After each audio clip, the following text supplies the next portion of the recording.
If you guilty, then that means you deserve to feel guilty. Ha ha. Yuri suddenly giggles. Eh? I didn't notice that she was listening in. Her face is in her book, as always. I wasn't listening or anything. I was just... something in my book. Yuri! Tell her to let me borrow some money. Don't get me involved in that like that, Sayori. Besides, you should only buy what you can responsibly afford. And frankly, after pulling a mischievous little stunt like that, your suffering is fair enough retribution. Did I just... I didn't mean that. I got too absorbed into my book. Ooh. I really like when you speak your mind, Yuri. It doesn't happen much, but it's a fun side of you. There's no way you could think that. You were right, though. I did something bad, and now I have to accept the retribution. Still, coming from you, Sayori. I guess there's a little devil inside all of us, isn't there? Hehehe. Don't let her fool you. Sayori knows exactly what she's doing. After all, she told you guys she was bringing me to the club before she even told me. But you wouldn't have come if it weren't for the cupcakes. So I had to trick Natsuki into making them. Come on, give me more credit than that, Sayori. Quap. Kya. Out of nowhere, something smacks Sayori in the face and tumbles onto the desk. Ow. What was... A cookie! Sure enough, it's a giant cookie wrapped in plastic. Sayori glances around. Is this a miracle? It's because I paid my restitution. Retribution. Actually, that one almost worked. I was gonna just give it to you. But then I heard you blab about the cupcakes. I was totally worth seeing your reaction, though. Natsuki, that's so nice of you. I'm so happy. Sayori hugs the cookie. Jeez, just eat it. Sayori rapidly tears open the wrapper and takes a big bite. So good. Sayori suddenly clasps her hands over her mouth. I bit my tongue. You're going through a lot over just one cookie. Natsuki takes a bite of her own cookie. Yours looks really good too, Natsuki. Can I try it? Jeez. Beggars can't be choosers. But yours is chocolate. Yeah, why do you think I gave you that one? Fine. Still, I'm really happy that you shared this one with me. Hehehe. Sayori gets out of her seat and goes behind Natsuki, then wraps her arms around her. Jeez. I get it. Cookie still in hand, Natsuki reaches up to nudge Sayori off of her.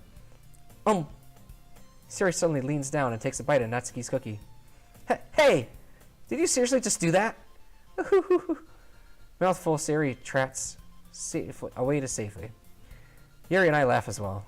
Jeez, you're such a kid sometimes. Monika, can you tell Sayori? Natsuki glances around. Monika is in the club room. Ugh, where's Monika anyway? The game froze for you?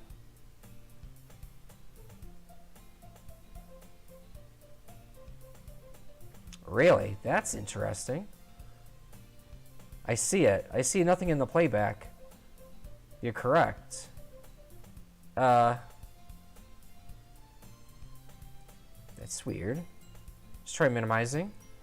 Bringing it back up. Nope. How did it freeze? Monika, are you at it again? We haven't even gotten to that point of the game yet. What is your problem? We'll get there soon enough. Let's try restarting.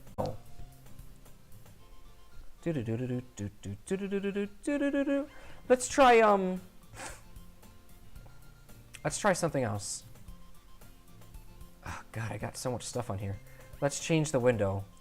You guys want to look at calculator? Sure you do. Why not? Okay, now back to Doki Doki. There we go. We good. That's weird.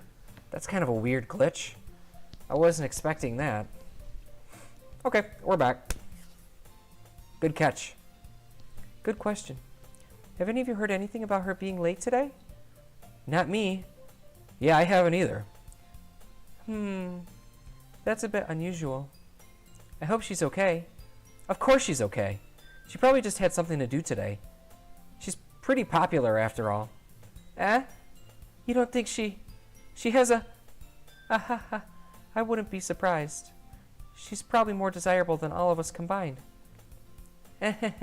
That's true. Excuse me?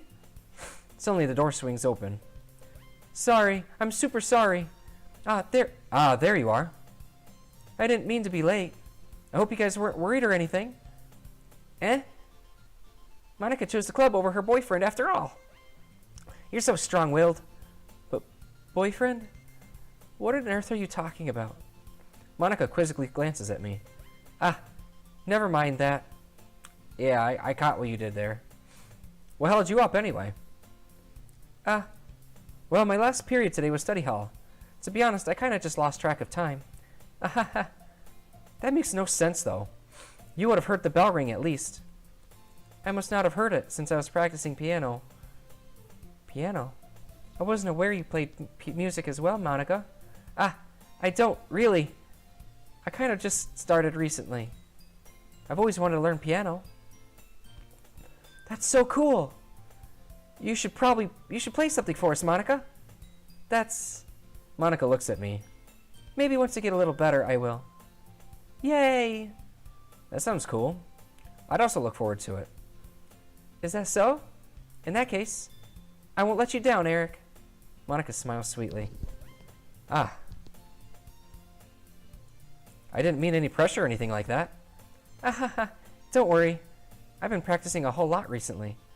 And I'd really love the chance to share once I'm ready. I see. In that case, best of luck. Thanks. So I didn't miss anything, did I? Not really. Chose to leave out Sayori's mischievous escapade. I'm sure Netsuki will end up complaining to her anyway. It looks like everyone has already settled down. Sayori somehow already finished her cookie. Yuri is back to her book and Netsuki disappeared into the closet. Now I know why she's always in the closet, looking for her manga.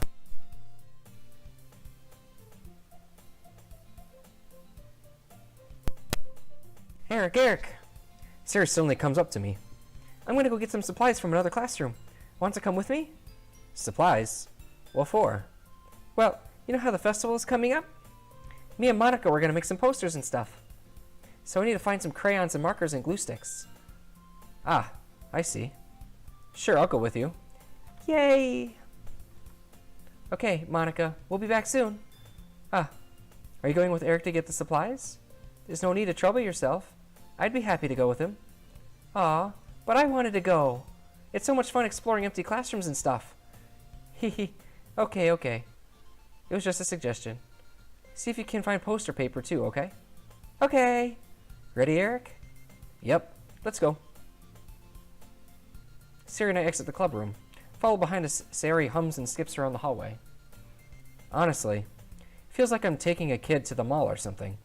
Sayori finds pleasure in the simplest things sometimes. Hey, Sayori. What exactly are we doing for the festival anyway? I'm not sure he would make it even in... I'm not sure how you would even make an event out of literature. Hehe. Me and Monica have it all planned out. Don't you worry. Is that so? Yep. We're gonna do a poetry performance. A performance? Of what kind? Well, everyone is gonna take turns on stage and recite their favorite poems. That sounds kind of dull. Eric, you're not thinking about it the right way at all. It's not just about reading poems. It's about performing them. Like, you say the lines of the poem like, between my feet, the last remaining flower beckons to me. I twist the stem, freeing it from its clinging roots, caressing the final joyous moment between my fingertips. But to what ends have I summoned this joy? For now, when I look in every direction, the once prosperous field before me is but a barren wasteland. Like that. Sayori, how do I put this? I'm sure it's just me, but it's impossible for me to take you seriously when you talk like that. You meanie. I'm working super hard on this, you know. I know. I just meant that it's a pretty unordinary contrast to your cute self. Don't say that, it's embarrassing. But I guess that means I'm doing a good job. Yeah, I guess so. I'm so excited. The festival is going to be so much fun. Sayori spins around in the hallway again. Hey Eric, this classroom over here is empty. Let's begin the mission. The mission, eh? It's been a long time since I spent time with Sayori like this, but in the end she hasn't changed one bit. She's bipolar. That's what it is. She's bipolar. Because she's super happy one moment, and then a few days later, she's super depressed. Like, right now, she can't wait for the festival.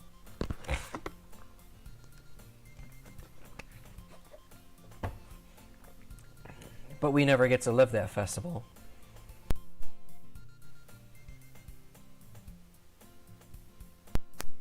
There's nothing but a ball of sunshine, drawing happy vibes from the world around her. It's a pretty nostalgic feeling for me. As the years went by, I began to hold myself up in my room more and more. So going adventuring with Sayori brings about a special sort of feeling I forgot I had in me.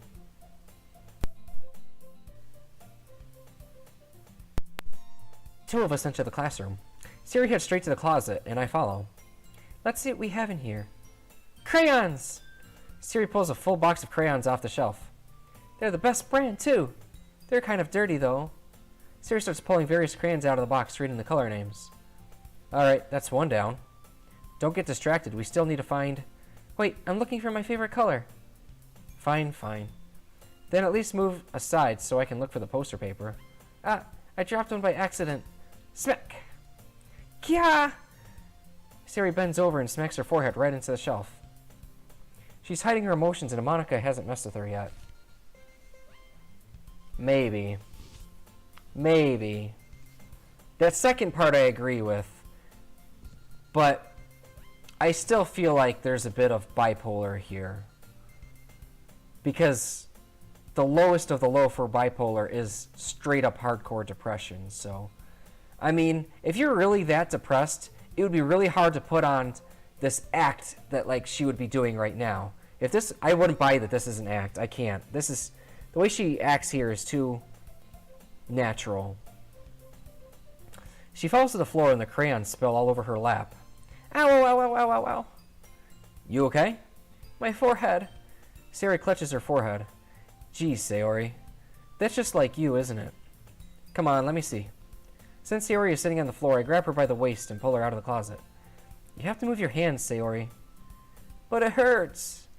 Just do it for a second. Sayori slowly releases her hands from her forehead. I gently brush her bangs to the side. Ow. Sorry. There's a huge red mark on the center of her forehead. A bump is starting to form as well. Man, that's gonna swell up. I should find you some ice. Eric. Where would I even find ice around this time? Ah, I guess a cold drink would do. You don't have to. I'm fine with looking like a unicorn. Even wincing from the pain, Sayori makes a silly joke. What are you saying? I'll be right back, okay? Okay.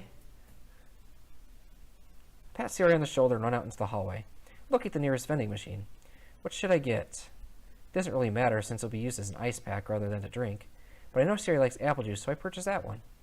In just a moment, I'm already returning to the classroom where I left Sayori. She has one palm on her forehead and is using the other hand to clumsily scoop crayons back into the box. At least they were already in the wrong spots before I spilled them. Sayori, here.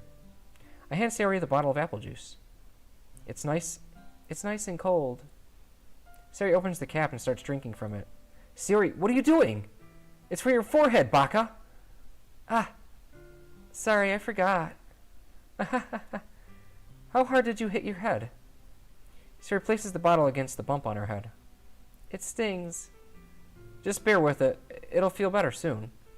It looks like you cleaned up most of the crayons, so that's good. Hey, Eric. This kind of reminds you of growing up, doesn't it? Eh? What do you mean? You know how we used to play outside all the time? I would always try to keep up with you. You were kind of oblivious in some ways. Like I usually fell behind or had trouble climbing on the things you did. But sometimes when I tried to do things I couldn't, I would get myself hurt. I'd fall and scrape myself or get a bump. And I would start crying really hard. And you would rush over as quick as you could. You would try really hard to get me to stop crying. It was almost like you were blamed yourself and were afraid of getting in trouble if someone found out. Even though it really wasn't your fault at all, you know? Did I really do that? Aww. That's cute and sad at the same time. In light of certain revelations. Yeah. You don't remember? Come to think of it, maybe I do remember a bit. I guess I was always so focused on my games that I didn't pay enough attention to you. So in a way, it was my fault. Kind of like this time, too. If I wasn't rushing you out of the closet, you probably wouldn't have hit your head. Eric, I don't think you realize it, but you're always thinking about other people. Even after all these years. You're rushing to help me, even though I'm just being clumsy. You're really a sweetheart. Don't call me that. And I don't really do this kind of thing all the time. I guess when it comes to you, it just feels natural. Before I even know it, I'm treating you like that. I guess that's what happens when you've been friends for so long. Really? Maybe you're right. Eric, I'm so glad that nothing's changed between us.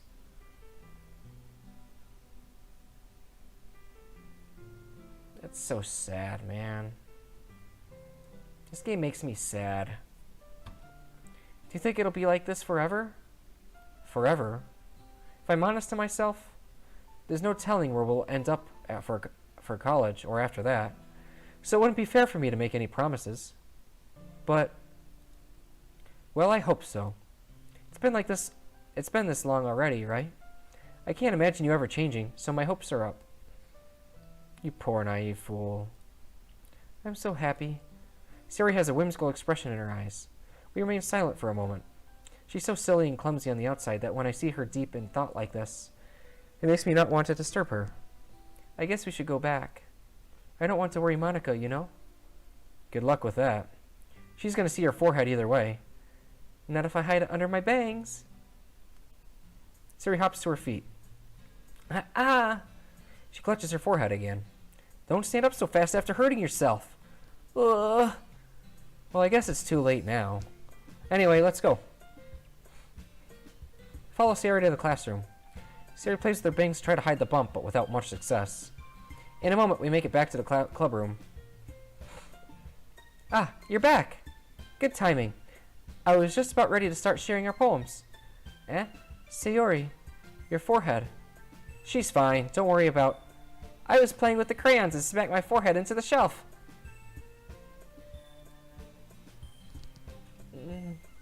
Well, anyway, were you able to find everything we needed? Uh-huh, I have it right. Eh? Sayori frantically glances around herself. I forgot all the stuff. Calm down, Sayori. I have it all right here. I found the poster paper, too. Haha. Sounds like you ended up doing all the work, Eric. Ah, well, Sayori... I failed to come up with an excuse for Sayori. I made it an adventure. Yeah, that. Ahaha. Okay. In any case, good work. I'll start working on the paper posters tonight. Me too. Okay, everyone. Are you ready to share your poems? I guess I should grab mine. After making sure the crayon box is closed tightly, I return to my seat. Blah. I should show my poem to first. Hi again, Eric. How's the writing going? Alright, I guess. I'll take that. As long as it's not going bad. I'm happy that you're applying yourself. Maybe soon you'll come up with a masterpiece. Ah, I wouldn't count on that. You never know. Want to share what you wrote for today? Sure. Here you go. I gave my poem to Monica. Alright. It's pretty good. It makes me think of Sayori, like the other one you wrote. You two are like the dynamic duo. Ah, that's kind of exaggerating it. Yeah, probably. But you do spend a lot of time with her even in this club, don't you? Then again, I don't blame you for being a little shy. I'm not shy, it's just... I'm just teasing. I know it takes a bit of time to make friends with everyone. But Yuri and Natsuki are super interesting people, so don't be afraid to give them their share of time. And you can talk to me every now and then, too. I'm not, like, unapproachable or anything, am I? No, it's nothing like that. I'm just still getting used to being here, that's all. Yeah. I'm sorry if I was putting pressure on you or something. I really didn't mean it like that. No, don't worry. I get what you're saying. Well, alright. But anyway, you want to read my poem now? I like the way this one turned out, so I hope you do too. Alright, let's take a look. Save me. It's this one. The colors, they won't stop. Bright, beautiful colors. Flashing, expanding, piercing. Red, green, blue. An endless cacophony of meaningless noise. The noise, it won't stop. Violent, grating waveforms. Squeaking, screeching, piercing. Sine, cosine, tangent. Like playing a chalkboard on a turntable. Like playing a vinyl on a pizza crust. An endless poem of meaningless. Load me.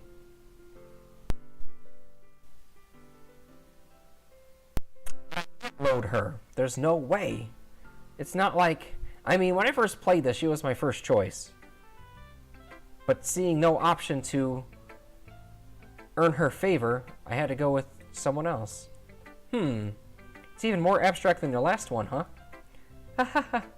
I guess it's just the way I write. I'm sorry if you don't like it. No, I never said that. It's just a kind of thing... It's just a kind of thing I've never really seen before, I guess. I kind of like playing with my space on the paper. Choosing where and how to space your words can totally change the mood of the poem. It's almost like magic. The way I wrote the lines really short makes it feel like they're trying to speak over the noise. I see. It's still hard for me to tell what it's about, though. No, it's not. Sometimes, asking what a poem is about isn't the right question. A poem can be as abstract as a physical expression of a feeling, or a conversation with the reader. So putting it that way, not every poem is about something. Anyway, here's Monica's writing tip of the day. Sometimes you find yourself facing a difficult decision. When that happens, don't forget to save your game. You never know when you might change your mind. Or when something unexpected may happen. Wait, is this tip even about writing? What am I even talking about? That's my advice for today. Thanks for listening.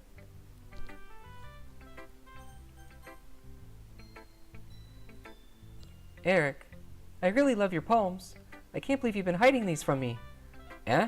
I'm not hiding anything. But your poems are so good. Yesterday's, and this one too. You can't tell me you haven't done this before. I mean, you're really the only one who feels that way, so... Eh? No way! Not even Natsuki? Well, I guess Natsuki is the least likely to admit how much she likes something. But I don't think it's that. What do you mean? Well, I guess I'll be honest about it. It's a lot easier to write poems when I'm thinking about you. Eh? Wah! Stop thinking weird things, Baka. I just mean that you're a really expressive person, I guess. How am I supposed to write poems about my own stupid life? But you somehow make everything in your life an adventure. Even the little things. Like cooking. Let's not talk about that. So yeah. I guess what I'm saying is that I feel more feelings through you than I can through myself. We have that kind of weird connection. It's your fault for getting in my business all the time. Eh? I don't know if I understand. You never understand when I try to explain things to you, do you, Sayori? You pat Sayori's head. Hey! I'm not a kid, you know. Are you sure about that? Maybe. Sayori starts fiddling with her pencil between her hands. Hey, Eric. Will you give me your poem? I kind of want to keep it. Huh? Why? Because, well, it's the first poem you've written something for me. It's the first time you've written something for me. Sayori, you completely misunderstood. I didn't write this for you. Are you even listening anymore? Well, whatever. I'll give it to you when we go home. Really? Snap. I broke my pencil. Sayori hastily bends down to pick up the piece she dropped. But being inattentive or surrounded, she bumps right into me. Sorry. It's fine, it's fine. I'll get it for you. I bend down to pick up the broken pencil. Sayori clutches the desk between her to support herself, knees shaking. Ah, the soundtrack is so good. I listened to this soundtrack, the happy soundtrack, the happy tracks in the soundtrack, throughout my entire 4-hour shift today. It's just so good. I'm a little clumsy today. Let's sit down, Sayori. Yeah. I grab Sayori's arm and help her sit at the desk. Anyway, I still haven't read your poem. Oh, sorry, I forgot about that. But it's not as good as yours. Geez, don't worry. I'm sure I'll like it. Bottles. I pop off my scalp like the lid of a cookie jar. It's a secret place where I keep all my dreams. Little balls of sunshine all rubbing together like a bundle of kittens. Yeah, I did that at school. Right? Just good. And then the little leitmotif versions of the same music for each of the poems is just... It's underrated. It's phenomenal. I reach inside with my thumb and forefinger and pluck one out. It's warm and tingly, but there's no time to waste. I put it in a bottle to keep it safe, and I put the bottle on the shelf with all the other bottles. Happy thoughts, happy thoughts, happy thoughts in bottles all in a row. My collection makes me lots of friends. Each bottle is starlight to make amends. Sometimes my friend feels a certain way. Down comes a bottle to save the day. Night after night, more dreams. Friend after friend, more bottles. Deeper and deeper my fingers go, like exploring a dark cave, discovering the secrets hiding in the nooks and crannies. Digging and digging, scraping and scraping. I blood dust off my bottle caps. It doesn't feel like time elapsed. My empty shelf could use some more. My friends look through my locked front door. Finally, all done, I open up and in come my friends. And they come in such a hurry. Do they want my bottles that much? I frankly pulled them from the shelf, one after the other, holding them out to each and every friend, each and every bottle. But every time I let one go, it shatters against the tile between my feet. Happy thoughts, happy thoughts, happy thoughts in shards all over the floor. They were supposed to be for my friends who aren't smiling. They're all shouting, pleading, something. But all I hear is echo, echo, echo, echo, echo inside my head. That's so sad. Holy crap. Sayori, did you really write this? Of course I did. Didn't I tell you yesterday I was going to write the best poem ever? Yeah, but... I mean, I didn't expect something like this coming from you. Monica taught me a whole lot. And I've been really in touch with my feelings recently.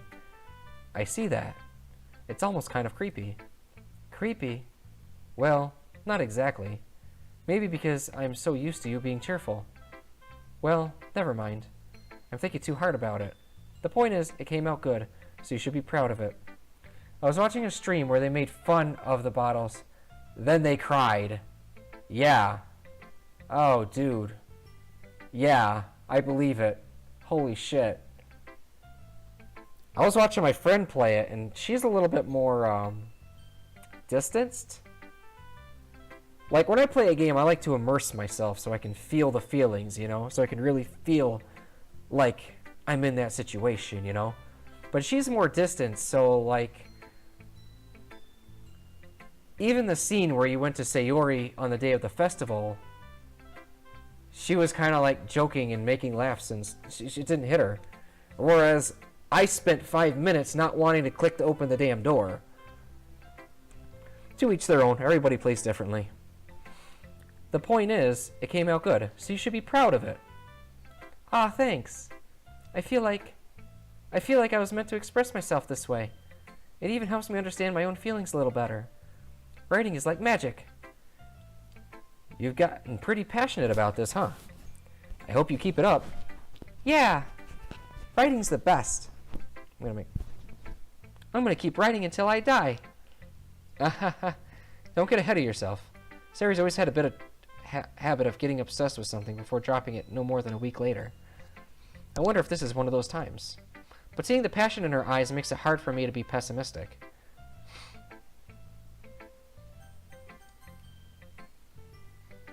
Let's see what you've written for today. Well done, Eric. Your skills are already improving. Really? Thanks, Erie. Coming from you, that means a lot. It's nothing. I'm just happy to help inspire fellow writers. I know you're new to this, so don't worry so much if it seems like you can't get your full poem to feel perfect. You don't need to be afraid to be a little more daring. Metaphors can go a long way. Don't feel like you need to work your brain like turning a bunch of gears. Try letting your mind wander through your feelings, and write down the things you see and hear. That's one way to truly enable your reader to see into your mind. It's a very intimate exercise. I see. That's a certainly interesting technique. Thanks for sharing. I have, one example of that if you'd like to read it. Of course. Is this the poem you wrote for today? Yuri nods and timidly hands me her poem. The Raccoon. It happened in the dead of night while I was slicing bread for a guilty snack. My attention was caught by the scattering of a raccoon outside my window. That was, I believe, the first time I noticed my strange tendencies as an ordinary human. I gave the raccoon a piece of bread, my subconscious well aware of the consequences, well aware that a raccoon that is fed will always come back for more. The enticing beauty of my cutting knife was the symptom. The bread, my hungry curiosity. The raccoon, an urge. The moon increments in its phase and reflects that much more light off my cutting knife, the very same light that glistens in the eyes of my raccoon friend. I slice the bread, fresh and soft. The raccoon becomes excited. Or perhaps I'm merely projecting my emotions onto the newly satisfied animal. The raccoon has taken to following me. You could say that we've gotten quite used to each other. The raccoon becomes hungry more and more frequently, so my bread is always handy. Every time I brandish my cutting knife, the raccoon shows me its excitement. A rush of blood. Classic Pavlovian conditioning. I slice the bread, and I feed myself again.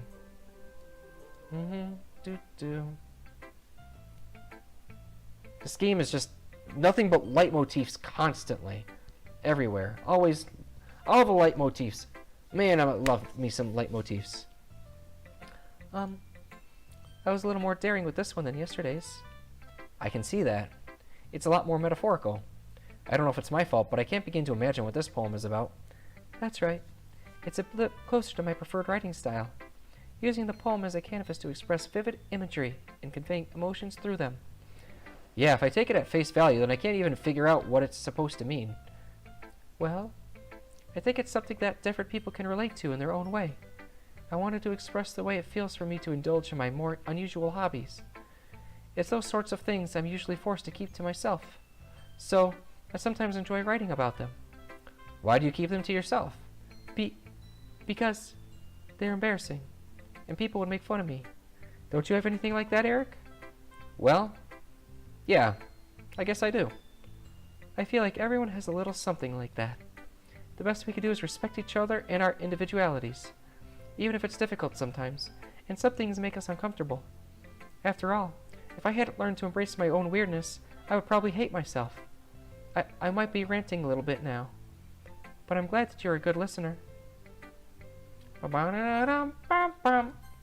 Such good music. Well, it's not really any worse than your last one, but I can't really say it's any better either.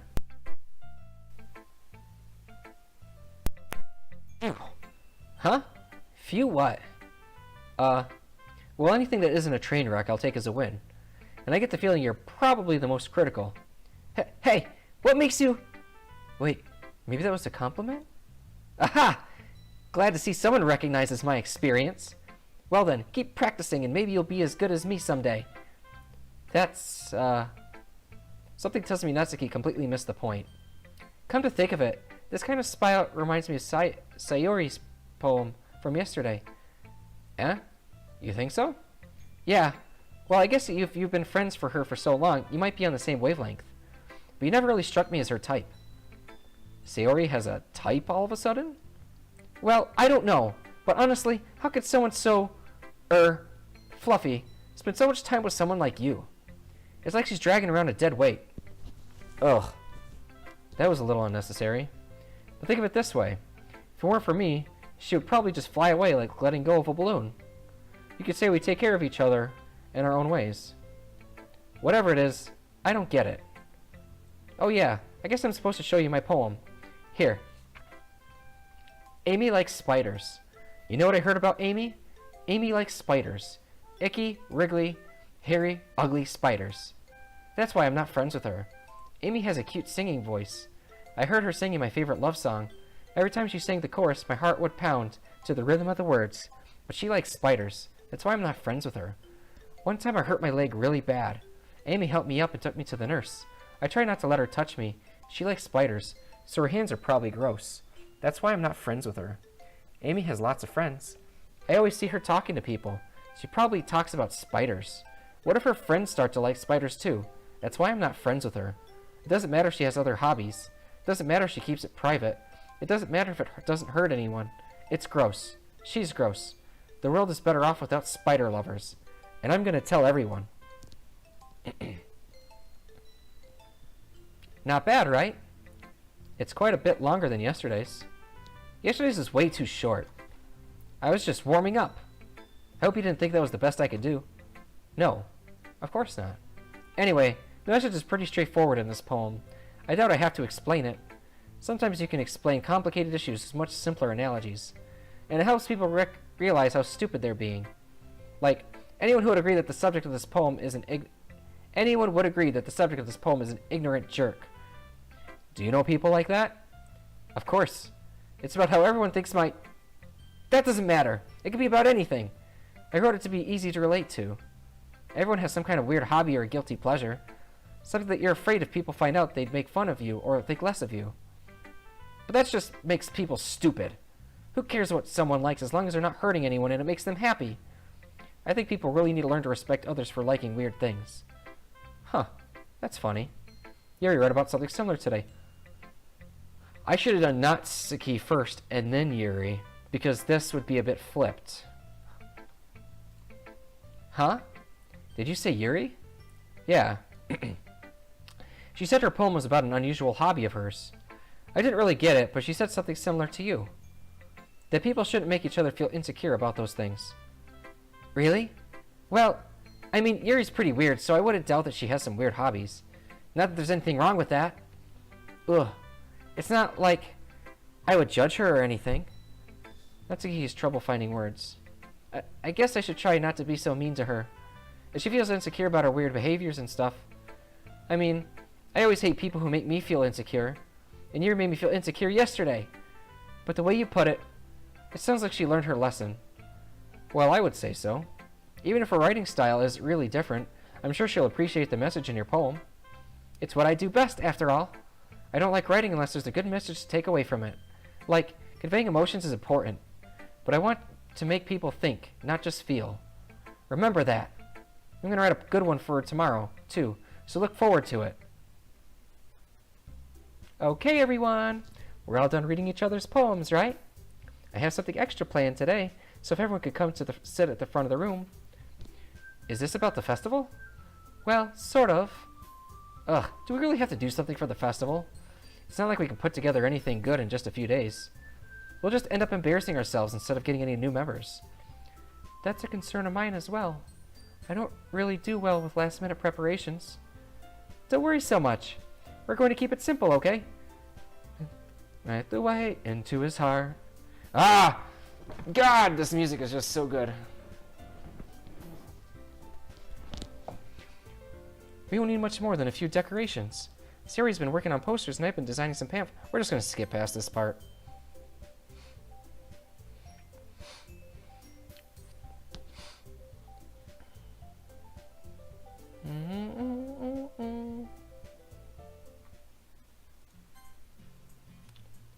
Sorry, I was spacing out. Ah, no wonder. I was thinking about something from earlier. I like how we get to... I mean... Sari fumbles with her words. So, let's just say that one day Yuri asked to walk home with you. Huh? What would you do? What kind of question is that? You're kind of putting me on the spot here. Well, I would still walk home with Sayori. Sayori? You really think I would ditch you for Yuri? Eh? But, she's so beautiful and smart. Jeez. I already see her in the club every day. Besides, you always seem to really like going home together. I wouldn't just ruin that for you. You're so silly, Eric. You think about me too much sometimes. Yuri would deserve it if she wanted it, so...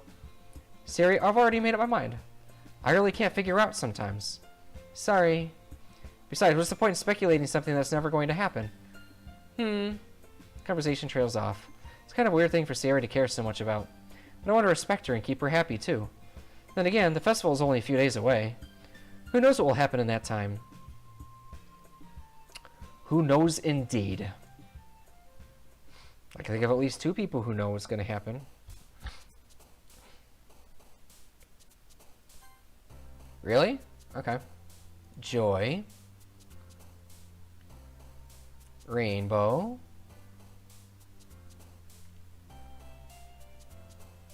Heart? I'm pretty sure that'd be her. Nope. Heart is her. It's weird because Heart and Doki Doki are both in here. One's onomatopoeia for the heartbeat, and one is the heart itself. It's kind of weird that they're just separated. But I guess Doki Doki has a bit more of a cute stereotype to it. Yes.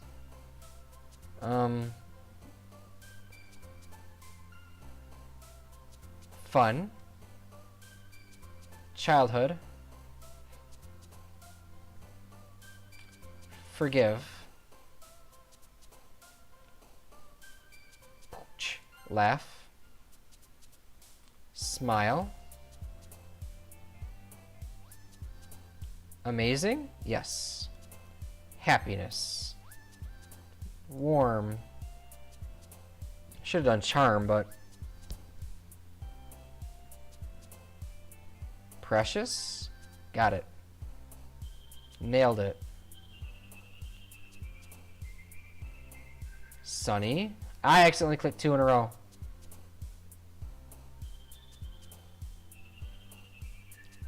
Boo doo doo doo doo. Grief. Who goes to marriage? Her? Okay. Games. Really? Oh, well, I guess. Awesome. Cheer. Oh man, last one here again. We're just gonna skip. Do do do do do do do do do do do.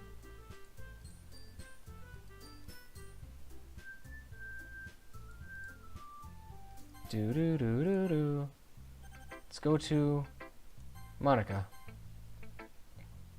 Hi Eric. Have you thought about what you want to submit to perform? Yeah. I want to see your poem. It's kind of funny. How so? No, not the poem. I mean, it's funny how your poems and stories have been getting more and more similar to each other each day. I'm surprised you're so in sync with her. And again, you've been spending a lot of time together lately, haven't you? Ah, I guess you could say that. Although we kind of grew up as best friends, I haven't been seeing as much of her this past year. But since I joined this club, we've been spending a lot of time together again. I see, I see. That reminds me. How about how Sayori's been a little bit off today? Yeah? Did she tell you something? Ah. Well, Eric, you haven't been flirting with her, have you? Of course not. I've been treating her like I always do. Alright. Just making sure. I know how much you care about her. It would be terrible if something bad happened to her, so keep an eye on her. Sayori's been acting so much happier ever since you joined the club. What could have happened all of a sudden? Well, never mind. This really isn't the time to be talking about this. Anyway, I'll share my poem with you now, alright? Alright.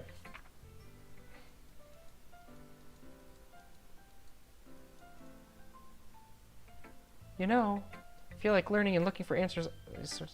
Alright.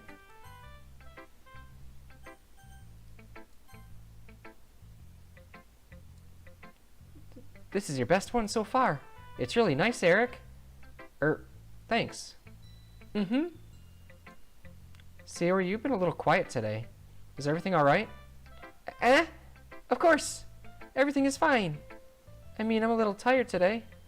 Do you want to nap or something? No, that's silly. Don't worry about me, okay? I only want to see smiles on your face. Well, alright. Hey, Eric. I'm still a little surprised. I really thought you would try writing your poems like the way Yuri does. Or even Natsuki. But in the end, yeah. I guess you're the one who likes this one the most. Why? You don't want to get any closer with anyone else? Everyone else? Wait. Of course I do. That doesn't mean I need to try so hard to impress them. I still understand you the most, Sayori. I know you have to sometimes put up with me, and I have to sometimes put up with you. But we have a wavelength or something. And this is how the poem came out. Sometimes it feels like you're the only exciting thing in my life. So sometimes it's just easier to write when thinking about you. Sayori? No. Eric, I don't deserve this. You're too nice to me. Why are you doing this? I'm gonna cry too. That's sad, man. Sayori has trouble keeping her voice steady all of a sudden. If you had fun with everyone else instead, it would be so much easier. Sayori! Glance around the room to make sure nobody has noticed this. Sayori, I probably never said this before, but I don't understand what you're feeling right now. Tell me what will cheer you up. Sayori shakes her head. She sniffles and keeps shaking her head. Finally, she gathers herself and puts on a smile. It's nothing, Eric. It's just a little rain cloud. I'm sorry you had to see that. I promise it won't happen again. That's so sad, man. And you gotta hide how you feel. Just smiles from everyone, okay? That's all that matters. Go play with everyone else. I'm gonna go home a little bit early today. You see, he should write a poem about scooping up her happiness into new jars, indestructible jars. That's what I would do. Scooping up her happiness that were shattered on the floor in bits and shards and putting them in their own indestructible jars. That's sad. This is sad, man. I'm gonna go home a little bit early today. Sayori, tell Monica I wasn't feeling well, okay? I'll see you tomorrow. And like adding your own happiness into the jar, so it's doubly effective, you know? But before I could say anything else, Sayori cheerfully walks out of the room humming to herself. We'll do Natsuki first. This one's alright. Alright. Well, yeah. About as good as yesterday's anyway. I see what you're going for, but it's just not really my style. I mean, that's fine. I'm mostly just glad that you're trying a little bit. Well, of course I'm at least trying. Why are you so emotionally invested in my poems anyway? Isn't that more of a compliment to me? Eh? No, gross. Orasai, baka. It's not like I care. It's just that one of us in this club has to make sure you're not slacking off. Really? Well, what if you ended up just scaring me away? It's not like you would actually do that. Yeah, you're right. It's kind of fun to hang out here, even though I'd have to put up with you. Gah! Natsuki's elbow connects with my stomach. Oh? Maybe I won't mind scaring you away after all. I was... just joking. Oh, I know. Don't worry, I was too. How the hell do you call that a joke? That seriously hurt. Well, maybe it was funny to her. I guess that's kind of the point. I should really just watch my mouth around Natsuki. Anyway, Natsuki holds out her poem to me like nothing even happened. I'll be your beach. Your mind is so full of troubles and fears that diminished your wonder over the years. But today I have a special place, a beach for us to go. A shore reaching beyond your sight, a sea that sparkles with brilliant light. The walls in your mind will melt away before the sunny glow. I'll be the beach that washes your worries away. I'll be the beach that you daydream about each day. I'll be the beach that makes your heart leap in a way you thought had left you long ago. Let's bury your heavy thoughts in a pile of sand, bathe in sunbeams and hold my hand. Wash your insecurities in the salty sea, and let me see you shine. Let's leave your memories in a footprint trail. Set you free in my windy sail, and remember the reasons you're wonderful when you press your lips to mine. I'll be the beach that washes your worries away. I'll be the beach that you daydream about each day. I'll be the beach that makes your heart leap in a way that you thought had left you long ago. But if you let me by your side, your own beach, your own escape, you'll learn to love yourself again.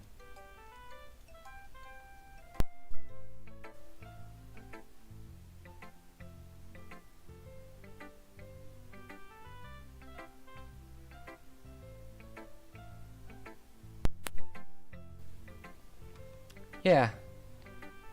It felt like I kept writing about negative things, so I wanted to write something with a nice message for once.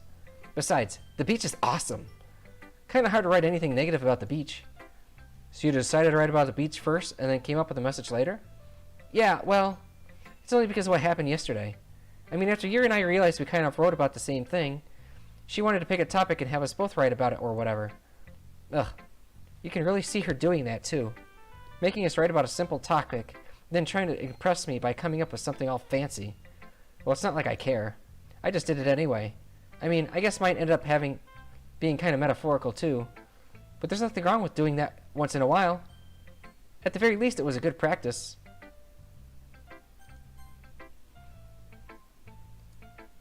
I see. I think you're improving at writing in general, Eric. But I can't help but feel a little bit foolish. Eh? What for? I feel like I kept trying to offer you advice, when it should have been clear to me that you prefer a different writing style. I probably just sounded arrogant. I'm so stupid. Yuri, that's a little... No, you don't understand. I spent so much time worrying about what's better and what's worse. Not just with you. With Natsuki and Sayori. It's obvious now why nobody has fun when talking to me. And because of that, I'll just keep my mouth shut about your poem. Yuri bears her head into her arms on her desk. That's not the first time I've seen her do that. I don't think it's ever as bad as you make it sound in your head. I think if people really didn't like talking to you, then it would be a lot more obvious. I know that you like to read deeply into things, but some things are just worth taking at face value. I've gotten just so used to it. It's hard for me to comprehend any other possibility. That's sad too. You know, this whole fucking game is sad. Shit. Gotten used to what? Reading deeply into things? Being disliked. That's so fucking sad, man. Shit. Every time I look at myself in the preview of this on Twitch over here, my eyebrows are always in super concern mode. My eyebrows are meant to be concerned. Like, it's hard for me to look angry, but it's easy for me to look concerned.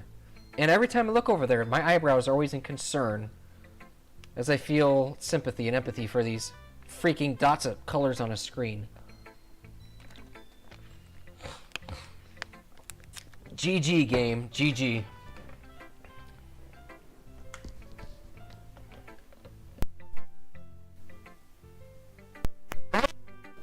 Right? Right? Jeez. Yuri. What? What am I saying? I'm sorry. I never meant to bring this up. That's why it's so easy to want to, like, go for the romance route for any of these girls, because you feel sympathy and empathy towards all of them, you know? They all have some sort of issue to overcome.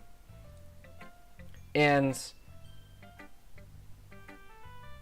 the second worst being Sayori's problem, with the worst being Monika's problem. Because Monika can't really talk about her situation to her friends. She's completely alone on that particular subject, you know? Anyway, let's continue with the game. Yuri turns away from me. You should go. Eh? Please. Please don't look at me right now. I want to do some thinking. Are you sure? Yuri nods. Alright. I'll leave Yuri be. Comforting or reassuring her is nearly impossible as it is. So when she wants to be alone, I think anything I say could only make things worse. I feel bad, but thankfully she doesn't take it out on me. I'll wait until she's feeling a little bit better. I don't get to read her poem this time around. Okay, you three. We're all done sharing poems, right? Why don't we start figuring out... Hold on a second. Is it just me or did you say something strange just now?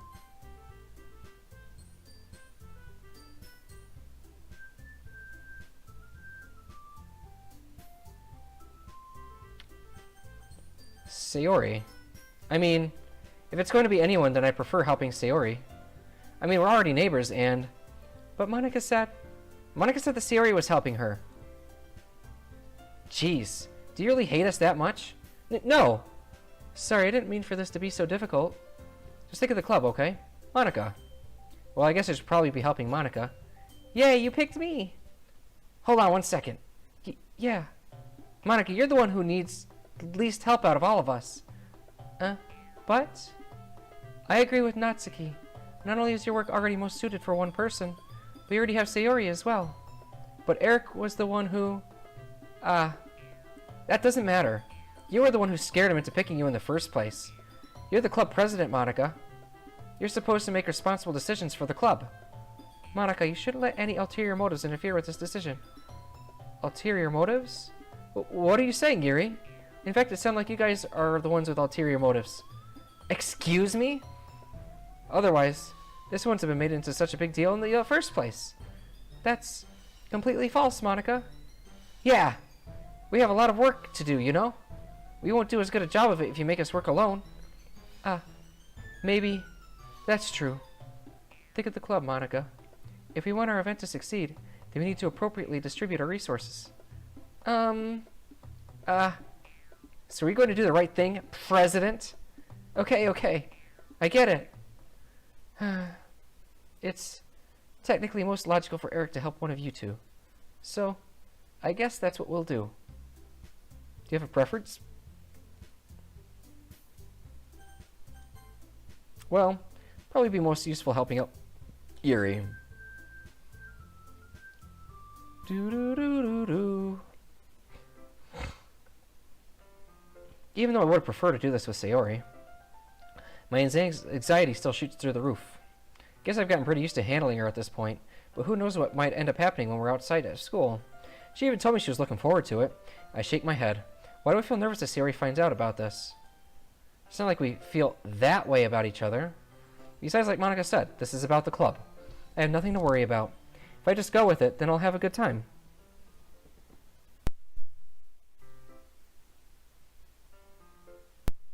Welcome back, Versidex. Versidex? I think I got it right that time. I am, absolutely. Gotta get that golden editing, you know? Yep, absolutely we're going for that sucker. And we did all of the pre-work. And, haha, you got it. Yeah, okay, I got it. Perfect. Alright. Yeah, we did all the pre-work, and now we're back to Sayori being my guy's OTP for the moment. And, yeah. We're gonna do this. Alright. No, wait, I don't want to skip through all this part. We go to... Just need to confess to Sayori. I unfortunately have work in like 7 hours, but I figured I would say hi. Okay, alright. It's a shame you can't stay, but you should get some rest if you got work in 7 hours. I believe that entirely. But the streams, backlog or whatever will be on the channel for 15 days, and I'm going to eventually upload all this to YouTube too, so... Leaving you a lurk, though. Hey, thanks, man. I do appreciate you stopping by to say hi. I'm looking at the chat, but I should be looking up here at the camera, right? Thanks. Don't worry, I watch the VODs. Alright, cool. Let me know what, if my reaction is, satisfactory, is the word I should say. I was watching my friend, and it wasn't as fun watching her because she was distant from the whole thing, so... I tried to put my heart into it. But anyway, here we go. Siri forces a smile, but it's easy to tell that she's different. There's a minute of silence between us. You haven't come over like this in a long time, have you? Ah, I guess you're right. It has been a long time. Not much has really changed, has it? Before I go any further with this, actually, to get the golden ending, is it just, like, normal? Do I just continue on? Do I just let Chapter 1 end as normal? Or is there anything special I should do before the ending of Chapter 1? That's the question I gotta ask first real quick. Not much has really changed, has it? Sierra's room is as messy as it's always been. I also recognize the same stuffed animals and wall decorations that she's had for years now. If you came over more often, it wouldn't be such a mess. That's because I'd end up cleaning it for you. How come you suddenly wanted to come over today? You have to accept her confession. Alright, that's what we're definitely gonna do that. Heck yeah. Aren't you supposed to see Yuri today? Yeah, but... Wait, how did you know about that? Sarah had already left by the time we had decided that last meeting. Monica told me. It's only natural for her to keep me informed about the festival preparations, right? Ah, that's true. But what about you? Aren't you going to be helping Monica today? Of course. But I'm just helping her online. We didn't plan to meet up or anything. Ah, so it's just me and Yuri then. Yep. There's more silence between us. Siri stares in a random direction. Everything about her behavior is really uncharacteristic. I finally get to the point. I just wanted to see how you were doing. Just say you love Sayori. In Act 2, you can randomly click words since it doesn't matter. Yeah. After you left on Friday, when something's wrong, you can't hide it from me. I know you too well. So, I don't know her at all. That last sentence is so sad how wrong it is. Sayori smiles, shaking her head. That's no good, Eric. Why can't I just be like it's always been? This is all my fault. If I didn't get so weak and accidentally express my feelings, if I didn't make that stupid mistake, then you wouldn't have been worried about me at all. You wouldn't have come here. You wouldn't have even been thinking about me right now. But this is just my punishment, isn't it? I'm getting punished for being so selfish.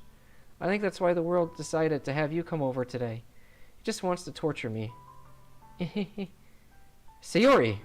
I grabbed Sayori by the shoulders. What on earth are you saying? Are you listening to yourself right now? I know something happened to you. There's no explanation for you to be like this. So just tell me already. Until I know, I won't be able to stop thinking about it. Sir gives me an empty smile. You really put me in a trap, Eric. But you're wrong. Nothing happened to me. I've always been like this. You're just seeing it for the first time. Seeing what? What are you talking about, Sayori? You're really just gonna make me say it, aren't you, Eric? Guess I have no choice this time. The thing is, I've had really bad depression my whole life. Did you know that? Why do you think I'm late to school every day? Because most days, I can't even find a reason to get out of bed. What reason is there to do anything when I fully know how worthless I am? Why go to school? Why eat? Why make friends? Why make other people put their energy in caring it to waste by having them spend it on me? That's what it feels like. And that's why I just want everyone to be happy, without anyone worrying about me. I'm in shock. I can't even figure out how to respond. It's gonna make me cry, man. How is it even possible that Sayori kept this from me the entire time that I've known her? That you really want so badly for me just to not think about her? Why, Sayori? Why is it you'd never told me about this? It almost feels like I've been betrayed as your close friend. Because if I knew, I would have done everything I could to support you. Even if there's only so much that I could do, I would have tried a little harder to make every day a little better for you. That's why I'm your friend. All you had to do was tell me. You don't understand at all, Eric. Why do you think I didn't tell you? Because if I told you, then you would have to waste effort caring about me instead of doing important things. I don't want to be cared about. It's bittersweet when people try to care about me. It feels nice sometimes, but it also feels like a bat being swung against my head. That's why I wanted so badly for you to make friends with everyone else. Helping everyone be happy together is the best thing for me. But then, I discovered something else too. It's so sad, man. Seeing you make friends and get closer with everyone in the club, it feels like a spear going through my heart. So, that's why I decided the world just wants to torture me. Every path leads to nothing but hurt. You're right that I don't understand. I don't understand your feelings at all, Sayori. But I don't need to understand. Whatever it takes for me to help you stop hurting, that's what I'll do. No, Eric. There's nothing. Nothing at all. The only thing that could have helped is if everything could be like it always was. But I was selfish. I finally showed you what a horrible person I am. Tears streaked down Sayori's face. I made you join the literature club because I was selfish, and I was punished by my heart hurting in a way that I couldn't understand. And now you came here and I made you hurt too. I'm just weak and selfish. That's all I am. And that's why I'm going to accept these punishments, because I deserve every last one. Without thinking, I once again grabbed Sayori's shoulders. This time I pulled her into a tight embrace.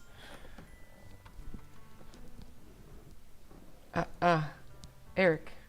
Sayori, I don't care if you feel selfish. I'm really happy that you convinced me to join the club.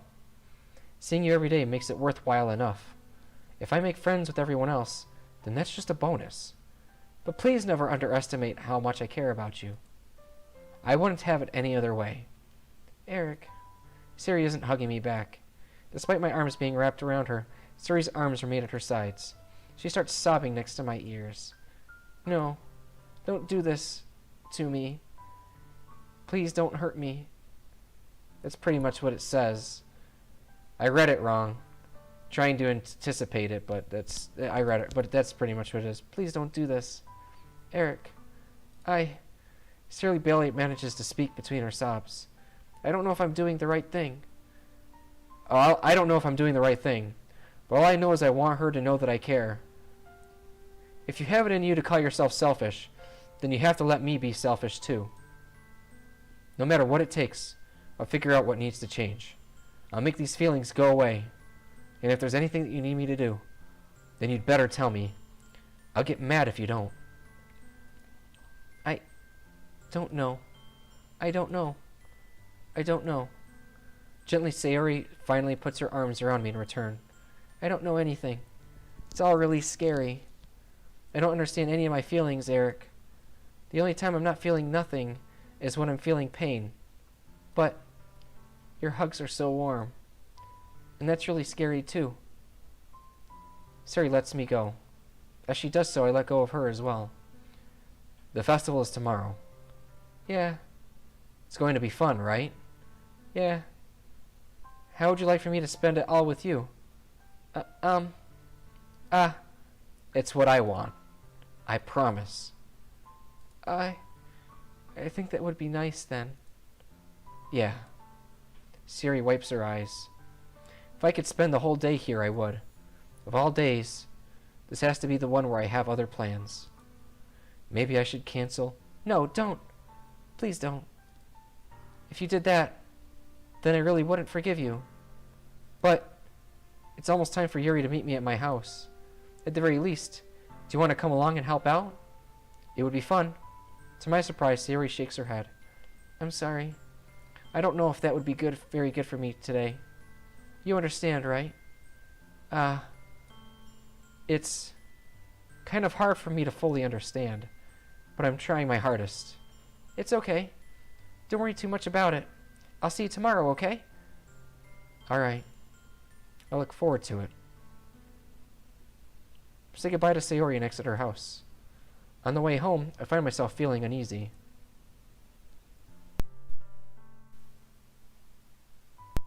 It's hard for me to keep thinking about when Yuri is about to come over, too. I think Sayori is right. I shouldn't be worrying too much, and we're definitely going to have a great time tomorrow. I should just focus on what's ahead of me. As I approach my house, I see something that makes me feel a moment of panic. Yuri? We've been through this like 3 times, so there's no need to do this.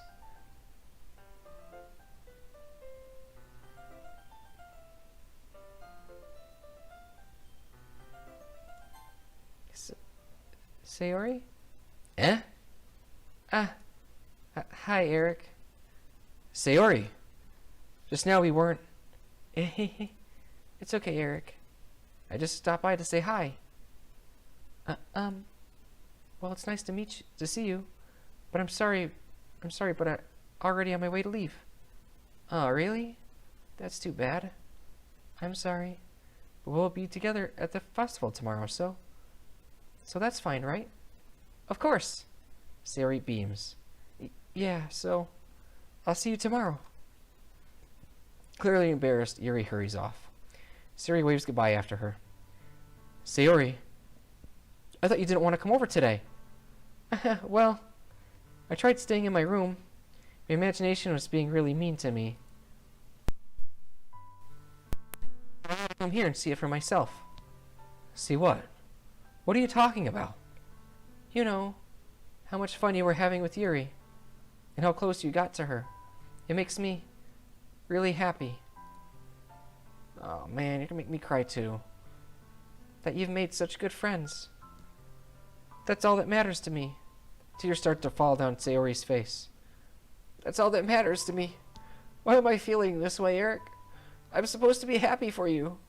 Why does it feel like my heart is splitting in half? It hurts so much. Everything hurts so much. This would be so much better if I could just disappear. Sayori, don't say that. It's true, Eric. If I wasn't here, then you would have to waste your sympathy on me. You would have to put up with me being selfish. Monica was right. I should just... This pisses me off right here. That's fucked up. That's fucked up. Monica? Monica was right about what?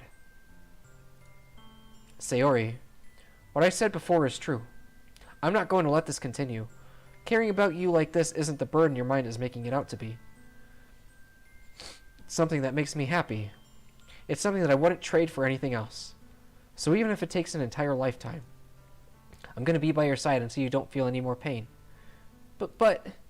Sayori looks away, put a hand on her shoulder to reassure her. I'm scared, Eric.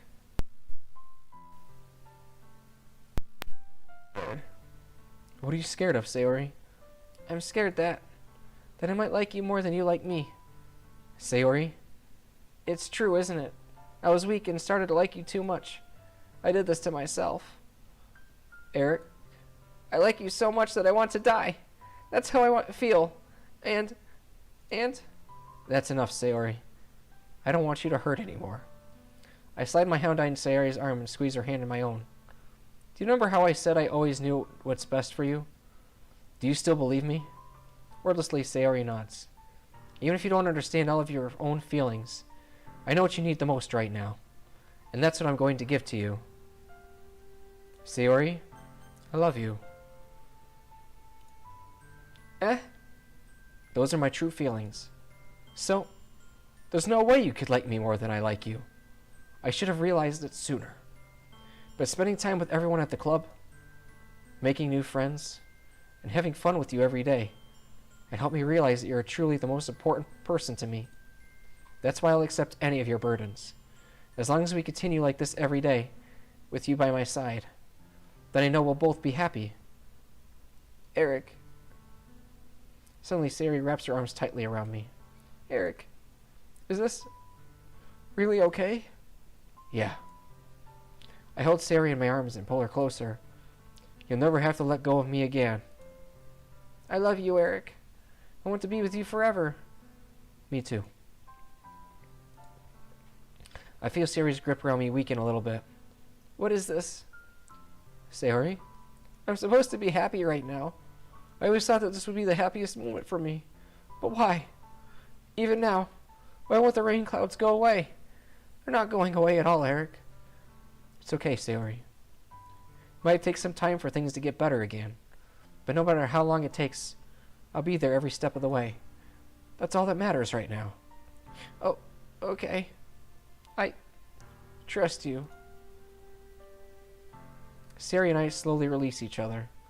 So, I guess that makes the festival tomorrow our first date, huh? What are you saying? I don't want to think about those things, you know? I want everything to be the same as it always has been. Even if we really are a couple. I don't know if I can handle anything more right now. It's really new and scary to me.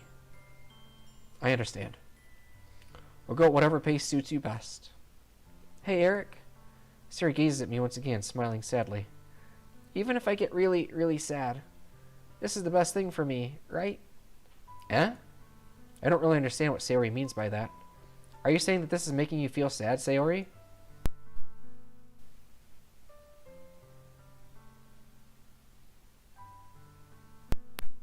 It's me sad, man. Shit.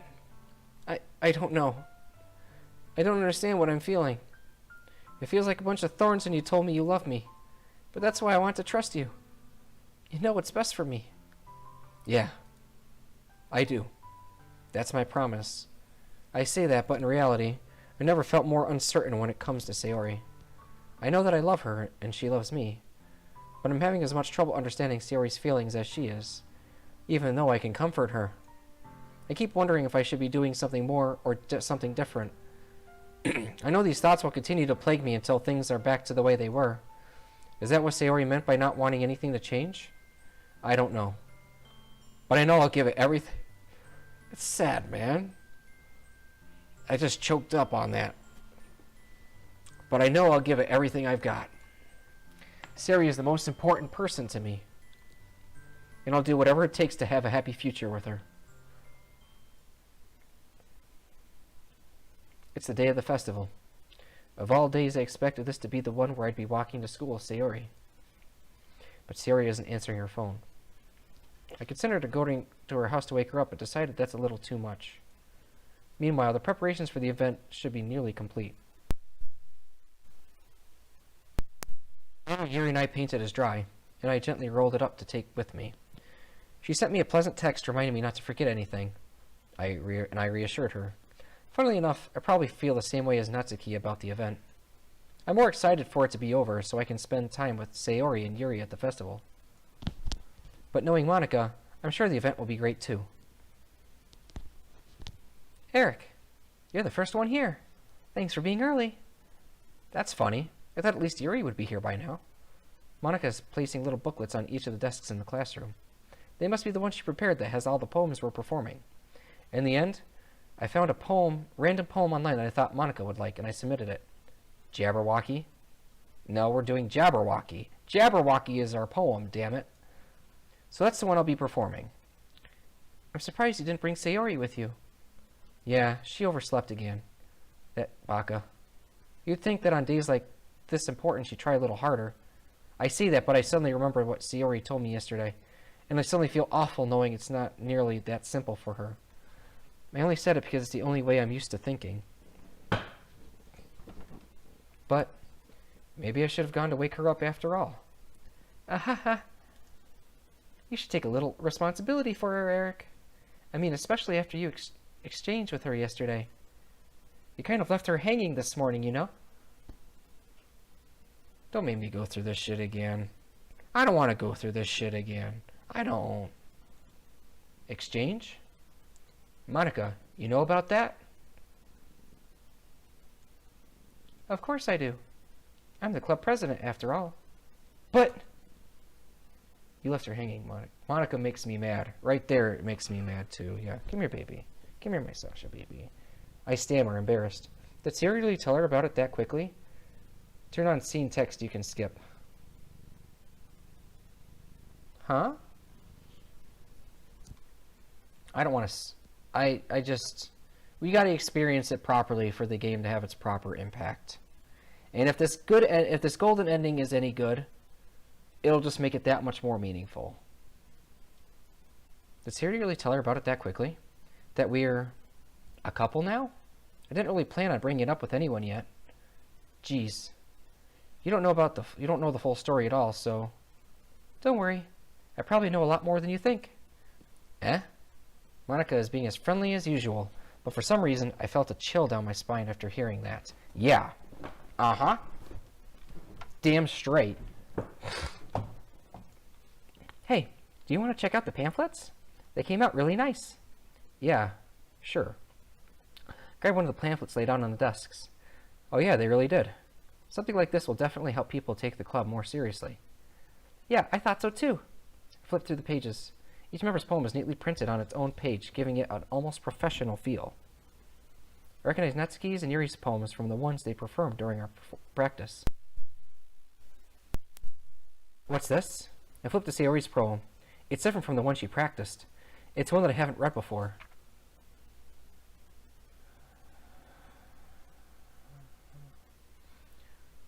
Percentage. Percentage? Get out of my head, get out of my head, get out of my head, get out of my head, get out of my head. Get out of my head. Get out of my head before I do what I know is best for you.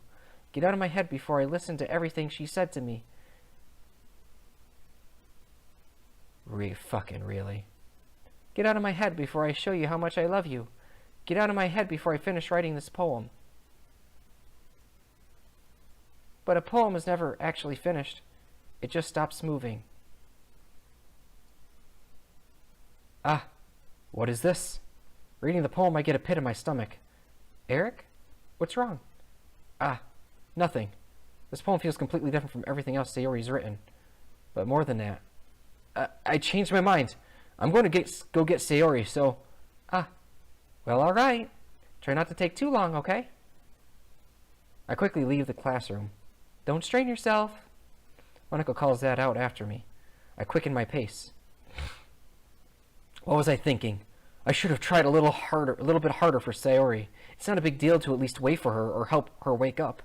Even a simple gesture of walking her to school makes her really happy. Besides, I told her yesterday that things will be the same as they always have been. That's all she needs, and what I want to give her. I reach Sayori's house and knock on the door. I don't expect an answer since she's not picking up her phone either. Like yesterday, I opened the door and let myself in. Sayori? She really is a heavy sleeper. I swallow. Oh. I can't believe I ended up doing this after all. Waking her up in her own house. That really is something that a boyfriend would do, isn't it? In any case, it just feels right. Outside Sayori's room, I knock on the door. Sayori? Wake up, Baka. There's no response. I really didn't want to have to enter her room like this. Isn't that kind of a breach of privacy? But she really leaves me no choice. I gently open the door. I don't want to click it! No!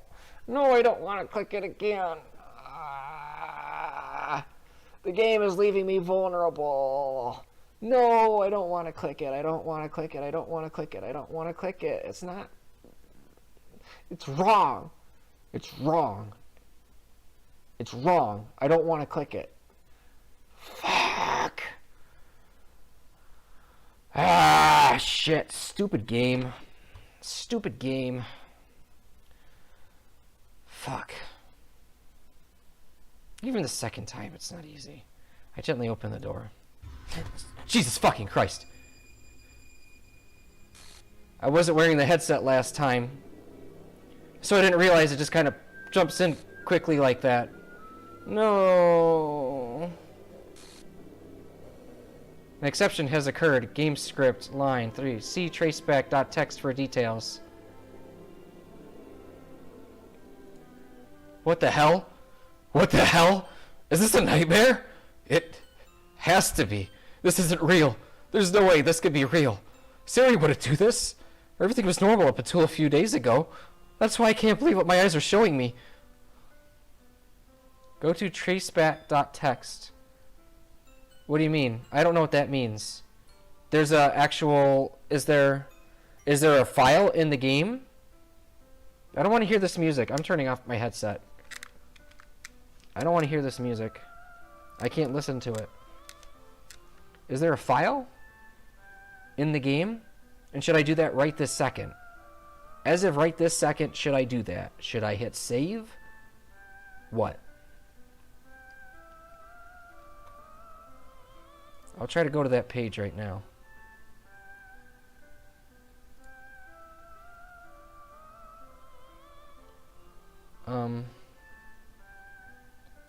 I don't want to hear this music.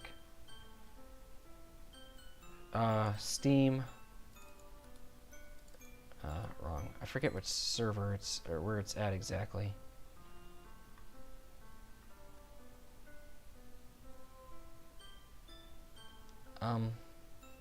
Fuck, I forgot where I found the directory for it. Because it's not where I'm used to it being. Did I have it on my S drive? I think I have it on my S drive, my other drive. No?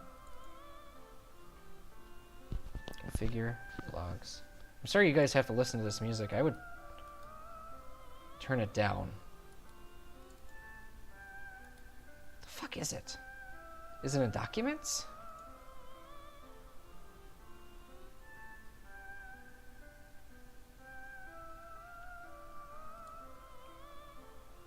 Okay, let's try local disk, program files.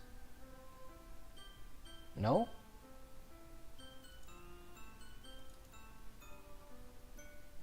Steam logs. It's not in logs. Configure. It's not in configure. Open Steam, Doki Doki. Yes, good call. I forgot that that's a good shortcut for it. Library, Doki Doki, properties, local files, browse local files. Where are these? Program files, Steam, Steam apps. Why can't I find that? That shouldn't be hidden like it is. Game, No. I forgot to see where the directory was exactly. I went to the characters folder, and of course... she's missing. Traceback.txt. I'm sorry, but an uncaught exception occurred. While running game code... restart top... oh, geez. I didn't break anything. Oh, geez. I didn't break anything, did I? Hold on a sec. I can probably fix this. I think... actually, you know what? This would probably be a lot easier if I just deleted her. She is the one who's making this so difficult. Aha! Well, here goes nothing. Full trace back.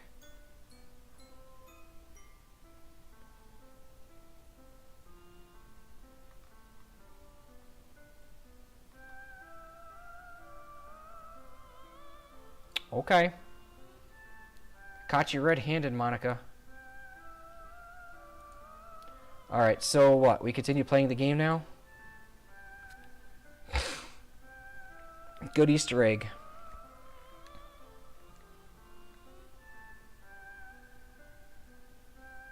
Yeah, okay. I don't want to turn on the sound. Here we go. Ugh. I suppressed the urge to vomit. Just yesterday. I told Tiari I would be there for her. I told her I know what's best and that everything will be okay. Then why? Why would she do this? How could I be so helpless? What did I do wrong? Confessing to her. I shouldn't have confessed to her. That's not what Sayori needed at all. She even told me how painful it was for others to care about her. Then why did I confess to her and make her feel even worse? Why was I so selfish? This is my fault. My swarming thoughts keep telling me everything I could have done to prevent this. If I just spent more time with her, walked her to school, and remained friends with her like it always has been, then I could have prevented this. I know I could have prevented this. Screw the literature club. Screw the festival. I just lost my best friend. Someone I grew up with. She's gone forever now. Nothing I can do can bring her back. This isn't some game where I could reset and try something different. I only had one chance, and I wasn't careful enough. And now, I'll carry this guilt with me until I die. Nothing in my life is worth more than hers. But I still couldn't do what she needed from me. And now, I can never take it back. Never. Never. Never. Never. Never. Fuck, man. Those are real tears.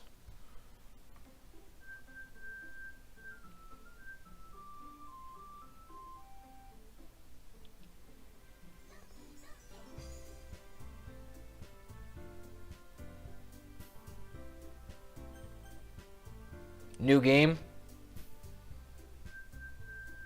Is that where we're going now?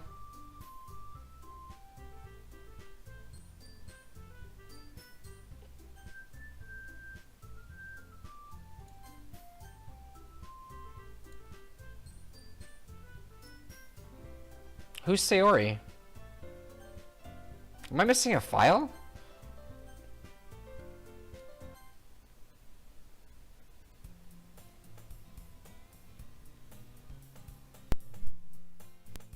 Here's my next question then. Is there anything special I have to do now? Or do I just keep playing the game? Did I just need all the pictures and that's it? And I did all the prerequisites? Are we just good to go now?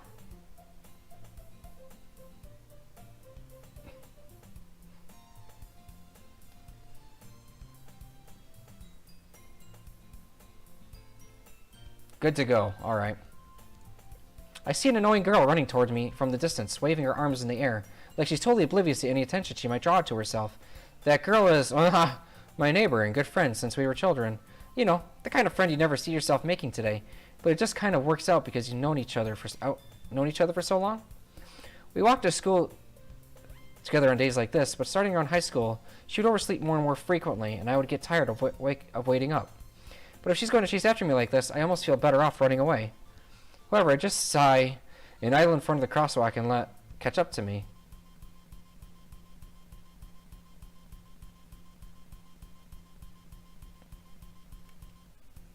It's an ordinary school day like any other.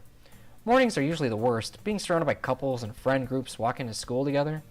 Meanwhile, I've always walked to school alone. I always tell myself it's about time I meet some girls or something like that. But I have no motivation to join any clubs.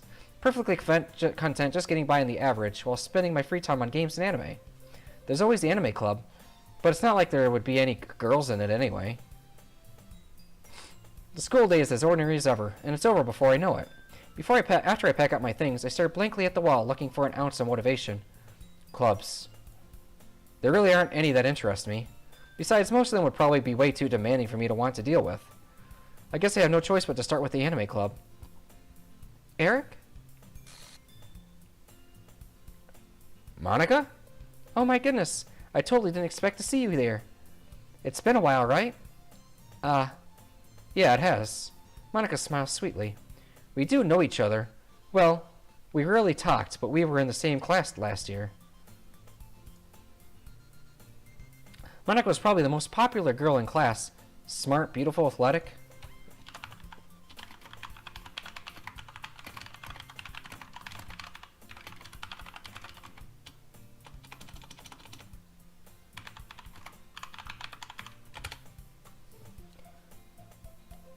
Monica was probably the most beautiful girl in class. Smart, beautiful, athletic. Basically, completely out of my league. So, having her smile at me so genuinely feels a little... What did you come in here for, anyway? Oh, I've been looking for some supplies to use for my club. Do you know if there's any construction paper in here? Or markers? I guess you could check the closet. You're in the debate club, right? Aha, about that. I actually quit the debate club. Really? You quit? Yeah. To be honest, I can't stand all the politics around the major clubs. It feels like nothing but arguing about the budget and publicity and how to prepare for events. I'd much rather take something I personally enjoy and make something special out of it. In that case, what club did you decide to join? Actually, I'm starting a new one. A literature club. Literature? That sounds kind of dull. How many members do you have so far? It's kind of embarrassing, but there are only 3 of us so far. It's really hard to find new members of something that sounds so boring. Well, I can see that. But it's really not boring at all, you know? Literature can be anything. Reading, writing, poetry. I mean, one of my members even keeps her manga collection in the club room. Wait, really? Yeah. It's funny, right? She always insists that manga is literature too. I mean, she's not wrong, I guess. And besides, a member's a member, right? Did Monica just say she? Hey, Eric. By any chance, are you still looking for a club to join? I mean, I guess so, but... In that case, is there any chance you could do me a big favor? I won't ask you to join, but if you could at least visit my club, it would make me really happy. Please? Well, I guess I have no reason to refuse. Besides, how could I ever refuse someone like Monica? Right? Sure. I guess I could check it out. Awesome! You're really sweet, Eric, you know that? It's nothing, really. Shall we go then? I'll look for the materials another time. You're more important. Aw. And thus today marks the day I sold my soul to Monica and her irresistible smile. I tentatively follow Monica across the school and upstairs, a selection of the school I rarely visit, being generally used for third-year classes and activities. Monica, full of energy, swings open the classroom door. I'm back! And I brought a guest with me. Fuck. A guest? Seriously? You brought a boy? Oh, the atmosphere. Don't be mean, Natsuki. But anyway, welcome to the club, Eric. All words escape me in this situation. This club is full of incredibly cute girls. So let me guess. You're Monica's boyfriend, right? Pretty much. Into the heart. What? No, I'm not. Natsuki. The girl with the sour attitude, whose name is apparently Natsuki, is the one I don't recognize. Her small figure makes me think she's probably a first year. Anyway, this is Natsuki, energetic as usual. And this is Yuri, the vice president. It's nice to meet you. Yuri, who appears comparably more mature and timid, seems to have a hard time keeping up with someone like Natsuki. Yeah, it's nice to meet both of you. So I ran into Eric in a classroom and he decided to come check out the club. Isn't that great? Wait, Monica, didn't I tell you to let me know in advance before you brought anyone new? I was going to... Well, you know. Sorry. I didn't forget that, but I just happened to run into him. In that case, I should at least make some tea, right? Yeah, that would be great. Da-da-da-da. Why don't you come sit down with me, Eric? The girls have a few desks arranged to form a table. Yuri walks to the corner of the room and opens the closet. Meanwhile, Monika and Natsuki sit across from each other. Still feeling awkward, I take a seat next to Monika. So, I know you didn't really plan on coming here, but we'll make sure you feel right at home, okay? As president of the literature club, it's my duty to make the club fun and exciting for everyone. I'm surprised there aren't more people in the club yet. It must be hard to start a new club. You could put it that way. Not many people are very interested in putting out all the effort to start something brand new, especially when it's something that doesn't grab your attention like literature. You have to work hard to convince people that you're both fun and worthwhile. But it makes school events like the festival that much more important. I'm confident we can really all grow this club before we graduate. Right, Natsuki? Well, I guess. Natsuki reluctantly agrees. Such different girls, all interested in the same goal. Monika must have worked really hard just to find these two. Yuki returns to the table carrying a tea set. She carefully places a teacup in front of each of us before setting down the teapot in the middle. You keep a whole tea set in the classroom? Don't worry, the teachers gave us permission. After all, doesn't a hot cup of tea help you enjoy a good book? I guess. Hehe. Don't let yourself get intimidated. Yuri's just trying to impress you. What? That's not... Insulted, Yuri looks away. I meant that, you know. I believe you. Well, tea and reading might not be a pastime for me, but I at least enjoy tea. I'm glad. Yuri faintly smiles to herself in relief. So, Eric, what kind of things do you like to read? Well, considering how little I've read these past few years, I don't really have a good way of answering that. Manga. I mutter quietly to myself, half joking. Natsuki's head suddenly perks up. Looks like she wants to say something, but she keeps quiet. Yeah, my favorite's Parfait Girls. It starts off kind of slow, but it gets to you in the end. Not much of a reader, I guess. Well, that can change. What am I saying? I spoke without thinking after seeing Yuri's sad smile. Anyway, what about you, Yuri? Well, let's see. Yuri traces the rim of her teacup with her finger. My favorites are usually novels that build deep and complex fantasy worlds. The level of creativity and craftsmanship behind them is amazing to me. And telling a good story in such a foreign world is equally impressive. Yuri goes on, clearly passionate about her reading. She seems so reserved and timid since the moment I walked in, but it's obvious by the way her eyes light up that she finds her comfort in the world of books, not people. But you know, I like a lot of things. Stories with deep psychological elements usually immerse me as well. Isn't it amazing how a writer can so deliberately take advantage of your own lack of imagination to completely throw you for a loop? Anyway, I've been reading a lot of horror lately. Ah, I read a horror book once.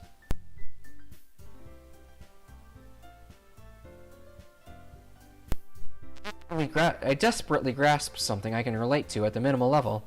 At this rate, Yuri might as well be having a conversation with a rock. Aha! I'd expect that from you, Yuri. It suits your personality. Oh, is that so? Really, if a story makes me think, or takes me to another world, then I really can't put it down. Surreal horror is often very successful at changing the way you look at the world, if only for a brief moment. Ugh, I hate horror. Oh, why is that? Well, Natsuki's eyes dart over to me for a split second. Never mind. That's right, you usually like to write about cute things, don't you, Natsuki? What? What gives you that idea? You left a piece of scrap paper behind last club meeting. It looked like you were working on a poem called Don't Say It Out Loud! And give me that back! Fine, fine. Natsuki, you write your own poems? Well, I guess sometimes. Why do you care? I think that's impressive. Why don't you share them sometime? No! Natsuki averts her eyes. You wouldn't like them. Ah, not a very confident writer yet? I understand how Natsuki feels. Sharing that level of writing takes more than just confidence. The truest form of writing is writing to oneself. You might be willing to open up to your readers, exposing your vulnerabilities and showing even the deepest reaches of your heart. Do you have writing experience too, Yuri? Maybe if you share some of your work, you can set an example and help Natsuki feel comfortable enough to share hers. I guess it's the same for Yuri. We all sit in silence for a moment. Hey, I just got an idea. How about this? Natsuki and Yuri look quizzically at Monika. Let's all go home and write a poem of our own. The next time we meet, we'll all share them with each other. That way, everyone is even. I mean, I thought it was a good idea. Well, I think you're right, Monica. We should probably start finding activities for all of us to participate in together. I did decide to take on the responsibility of vice president, after all. I need to do my best to nurture the club as well as its members. Besides, now that we have a new member, it seems like a good step for us to take. Do you agree as well, Eric? Hold on. There's still one problem. What's that? Now that we've reached the most important topic, I bluntly come forth with what's been on my mind the entire time. I never said I would join this club. Monica may have convinced me to stop by, but I never made any decision. I still have other clubs to look at, and, I lose my train of thought. All three girls stare back at me with dejected eyes. But, I'm sorry. I thought... Humph. The girls exchange glances before Monica turns back to me. I guess I need to tell you the truth, Eric. The thing is, we don't have enough members yet to form an official club. We need 4, and I've been trying really, really hard to find new members. And if we don't find one more before the festival... I'm defenseless against these girls. How am I supposed to make a clear-headed decision when it's like this? I would feel terrible for letting everyone down in this situation. And besides, the club itself seems pretty relaxed. So, if writing poems is the price I need to pay in order to spend every day with these beautiful girls... Right. Okay, I've decided then. I'll join the literature club. One by one, the girls' eyes light up. Oh my goodness, really? Do you really mean that, Eric? Yeah. It could be fun, right? You really did scare me for a moment. I mean, if you really just left after all this, I would be super pissed. Eric, I'm so happy. We could become an official club now. Thank you so much for this. You're really amazing. I'll do everything I can to give you a great time, okay? Thanks, I guess. Okay, everyone. I think with that we can officially end today's meeting on a good note. Everyone remembers tonight's assignment. Write a poem to bring to the next meeting so we can all share. Monica looks over at me once more. Eric, I look forward to seeing how you express yourself. Yeah. Can I really impress the class star Monica with my mediocre writing skills? I already feel the anxiety welling up inside me. Meanwhile, the girls continue to chit-chat as Yuri cleans up the tea set. I guess I'll be on my way then. Okay. I'll see you tomorrow then. I can't wait.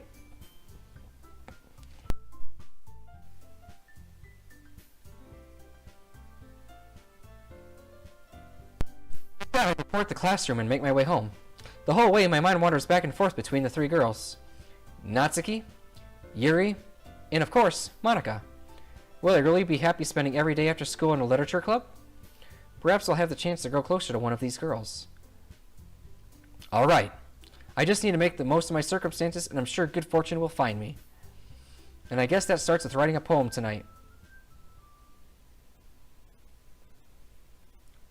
Yeah. Stare at the dot to reveal a special message. I wonder what happens if you say no. What happens if you say no? I love you. Aw, thanks, Monica. Pooch, pooch, pooch, pooch, pooch, pooch. So we did Yuri last time. I want to see what happens if we go the Natsuki route this time around. Pooch, pooch, pooch, pooch, pooch, pooch, pooch, pooch, pooch, pooch, pooch, pooch, pooch, pooch, pooch, pooch, pooch, pooch, pooch, pooch. Jeez, I'm writing a poem like I'm a girl.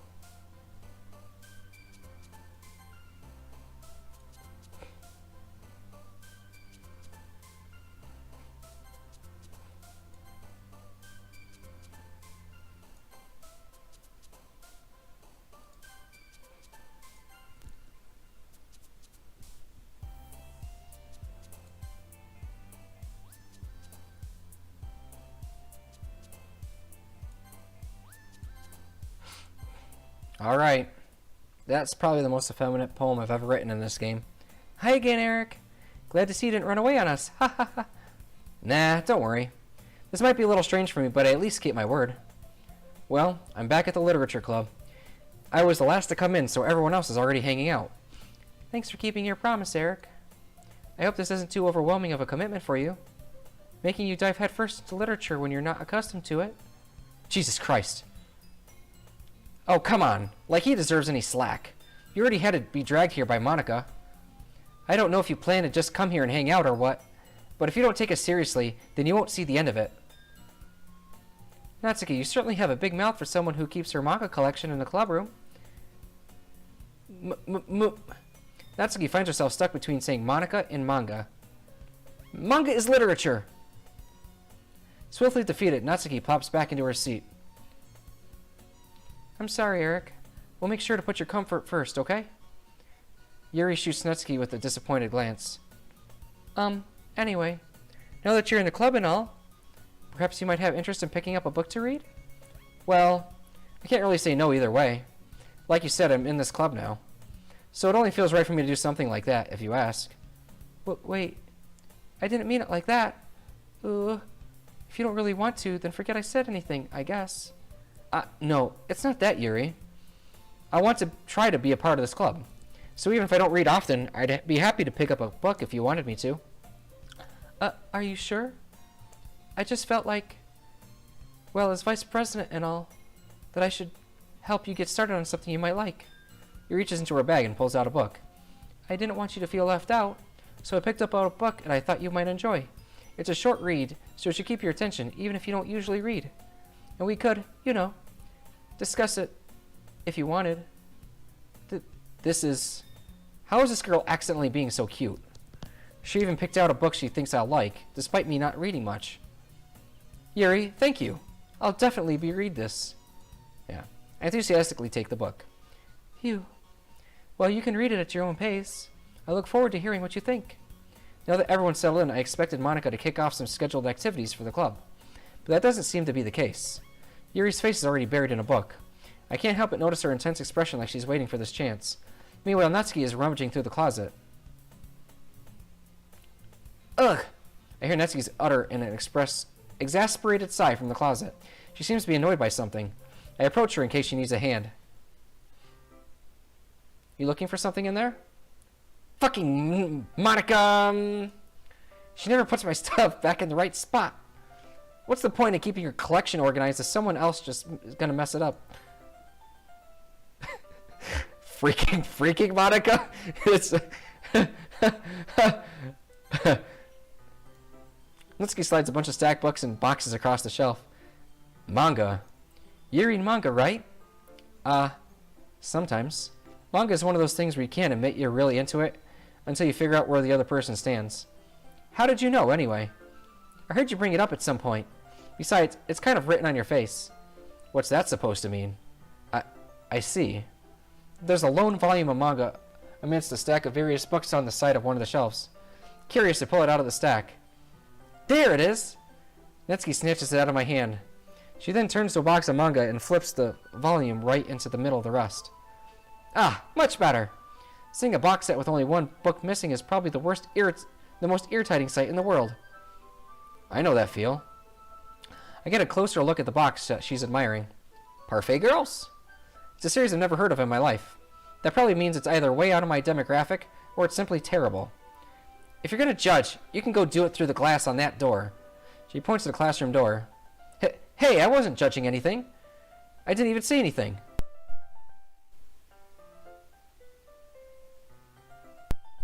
The tone of your voice. But I'll tell you one thing, Eric. Consider this a lesson straight from the literature. Don't judge a book. In fact, Natsuki pulls out a first volume of Parfait Girls from the box. I'm going to show you exactly why. She shoves the book right into my hands.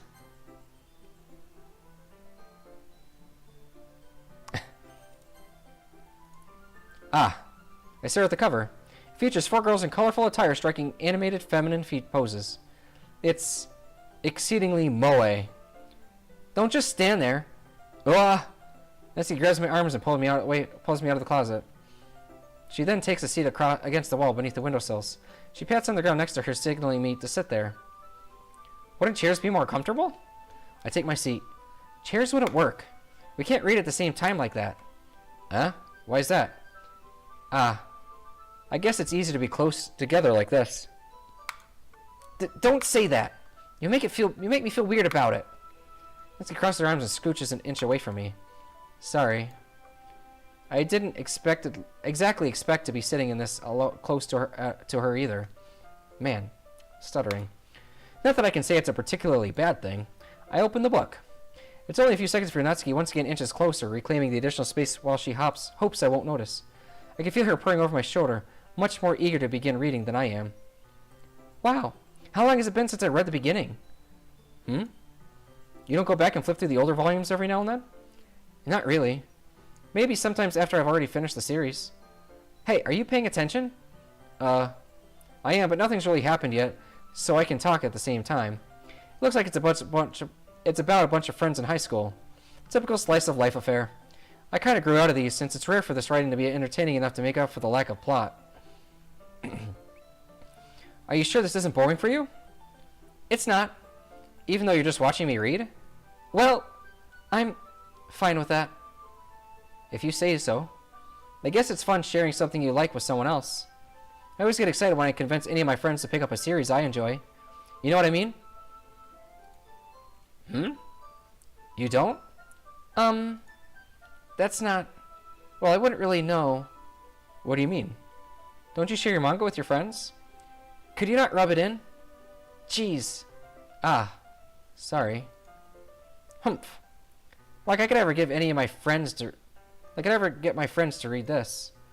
They just think manga is for kids. I can't even bring it up without them being all like, you still have grown out of that yet? Makes me want to punch them in the face. I know those kinds of people.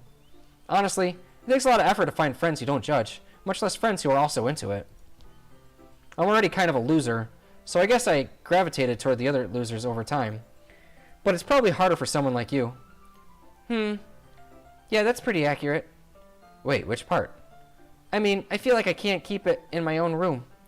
My dad would beat the shit out of me if he found this. What? I shouldn't be laughing, but humor comes from the unexpected.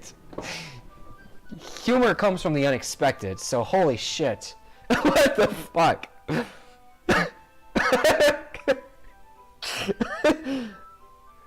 And the asinine, like, prints that they put it in? Oh my god. It just makes it stand out even funnier. But it's not... This is not a funny topic. My dad would beat the shit out of me if he found this. At least it's safe here in the club room. Holy shit, that's so fucked up. I am not okay with this. Except Monica's kind of a jerk about it. Ugh, I just can't win, can I? Well, it paid off in the end, didn't it? I mean, here I am, reading it. Well, it's not like that solves any of my problems. Maybe. But at least you're enjoying yourself, right? So? Geez, that's enough. Are you going to keep reading or what? Yeah. I flipped the page.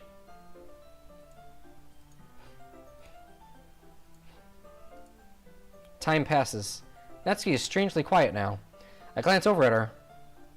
It looks like she started to fall asleep. Hey, Natsuki. Yeah? Suddenly Natsuki collapses right into me. Hey! What the fuck? Oh my god! No! What? Oh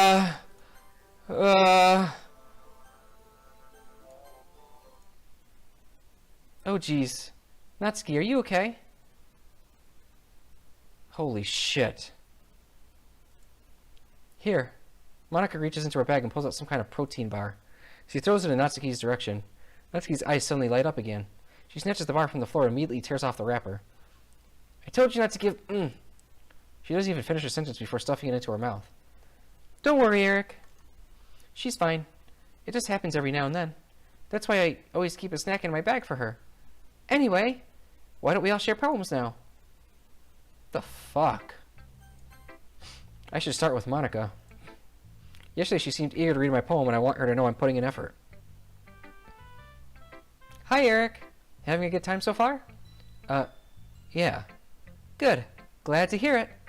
By the way, since you're new and everything, if you ever have any suggestions for the club, like new activities or things we could do better, I'm always listening. Don't be afraid to bring things up, okay? Alright. I'll keep that in mind. Of course, I'll be afraid to bring things up. I'm much better off just going with the flow until I'm more settled in. Anyway, want to share your poem with me? It's kind of embarrassing, but I guess I have to. Ahahaha. Don't worry, Eric. We're all a little embarrassed today, you know? But it's that sort of barrier that we'll all learn to get past soon. Yeah, that's true. Hand Monica my poem. Mm-hmm. I like it, Eric. Really? It's a lot cuter than I expected. Ahahaha. Oh, jeez. No. It kind of makes me think of something Natsuki would write. And she's a good writer, too. So take that as a compliment. Ahaha. If you say so.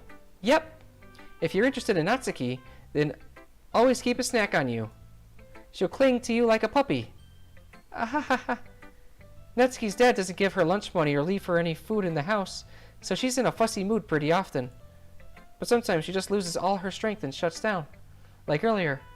This is just a guess, but I think she's so small because her malnutrition is interfering with her adolescent growth.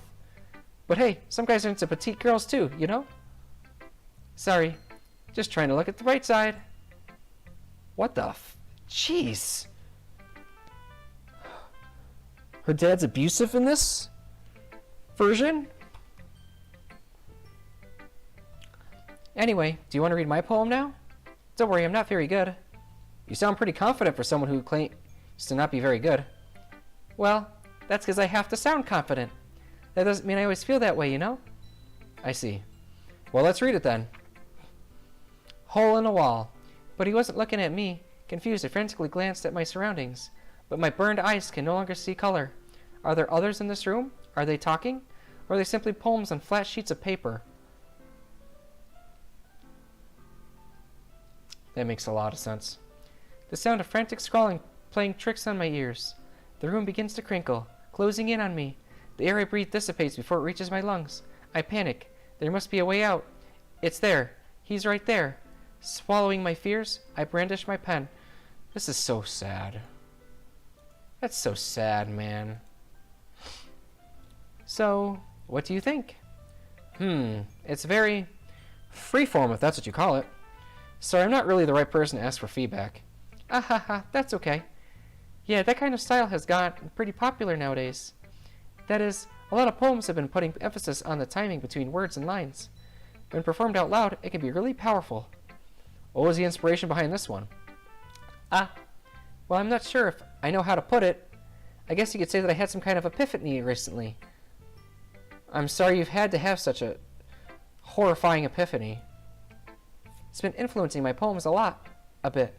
An epiphany? Yeah, something like that. I'm kind of nervous to talk about deep stuff like that because it's kind of coming on strongly. Maybe after everyone is better friends with each other. Anyway, here's Monica's writing tip of the day. Sometimes when you're writing a poem or a story, your brain gets too fixated on a specific point. If you try too hard to make it perfect, then you'll never make any progress. Just force yourself to get something down on the paper and tidy it up later. Another way to think about it is this. If you keep your pen in the same spot for too long, you'll just get a big dark puddle of ink. So just move your hand and go with the flow. That's my advice for today. Thanks for listening.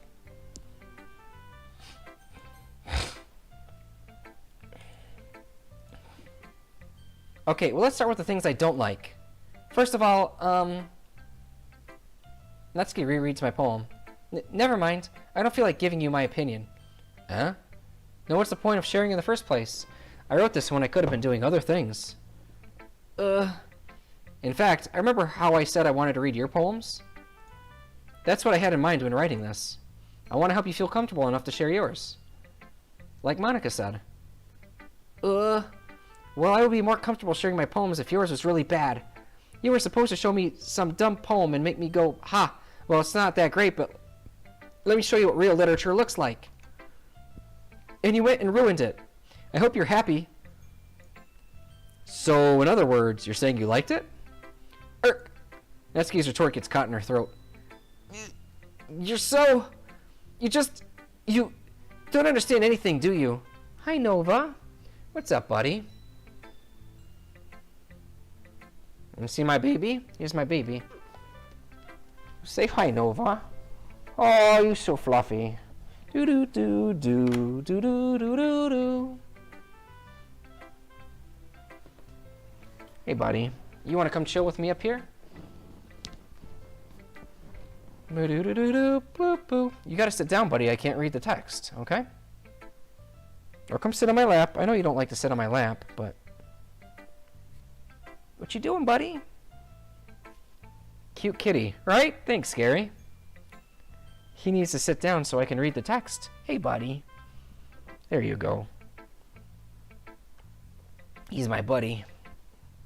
He sleeps with me and everything. Hey, bud. You're so cute. I already told you that. You don't have to go announcing it to the world like you're all self-important. Pretty sure you never actually said that. I say that mostly to myself. Natsuki must really hate me or something. I can't figure out if it's a win or a loss that she liked my poem. In any case, you still need to show me yours, right? Fine, I guess. Only because Monica will make me if I don't.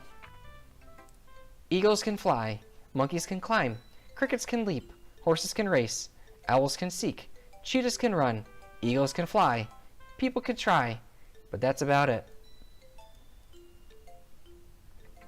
Yeah, I told you that you weren't gonna like it.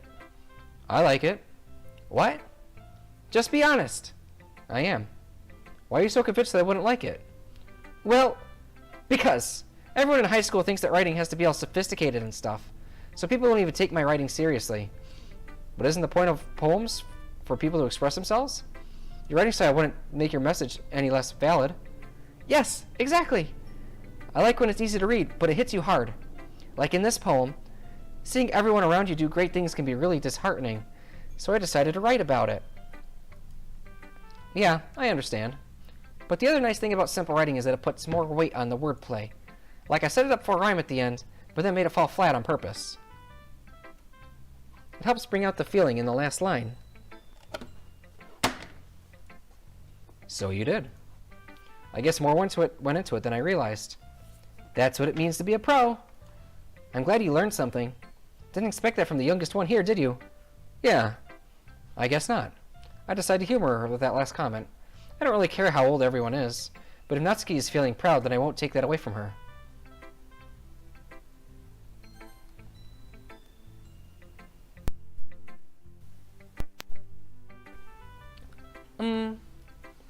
Yuri stares at the poem. I'm going to pass as more than enough time for her to finish reading. Oh. So sorry. I forgot to start speaking. It's fine. Don't force yourself. I'm not. I just need to put my thoughts into words. Hold on. Okay. This is your first time writing a poem, right? Yeah. Why do you ask? I'm just making sure.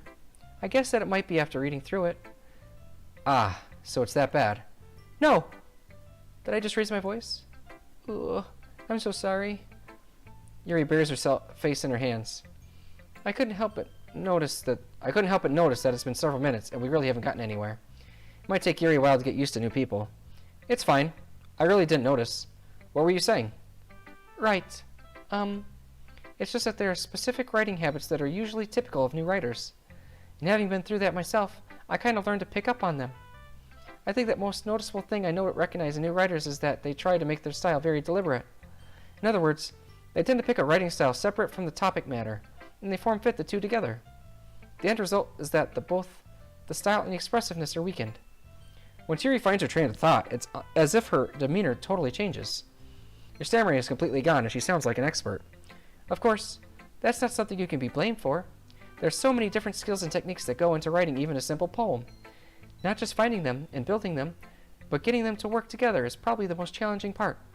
It might take you some time, but it all comes with practice, and learning by example and trying new things. I also hope that everyone else in the club gives you valuable feedback. Natsuki could be a little bit biased, though. Biased? How? Well, never mind. I shouldn't be talking about people like that. Sorry. It's fine. I'm not sure if Yuri is apologizing to herself or me or Natsuki. Do you mind if I read your poem now? Please do. I'd love to share my thought process behind it. Yuri smiles dreamily as if that's a rare opportunity for her, which itself is kind of funny. After all, isn't this supposed to be a literature club? Ghost under the light. The tendrils of my hair illuminate beneath the amber glow. Bathing. It must be this one.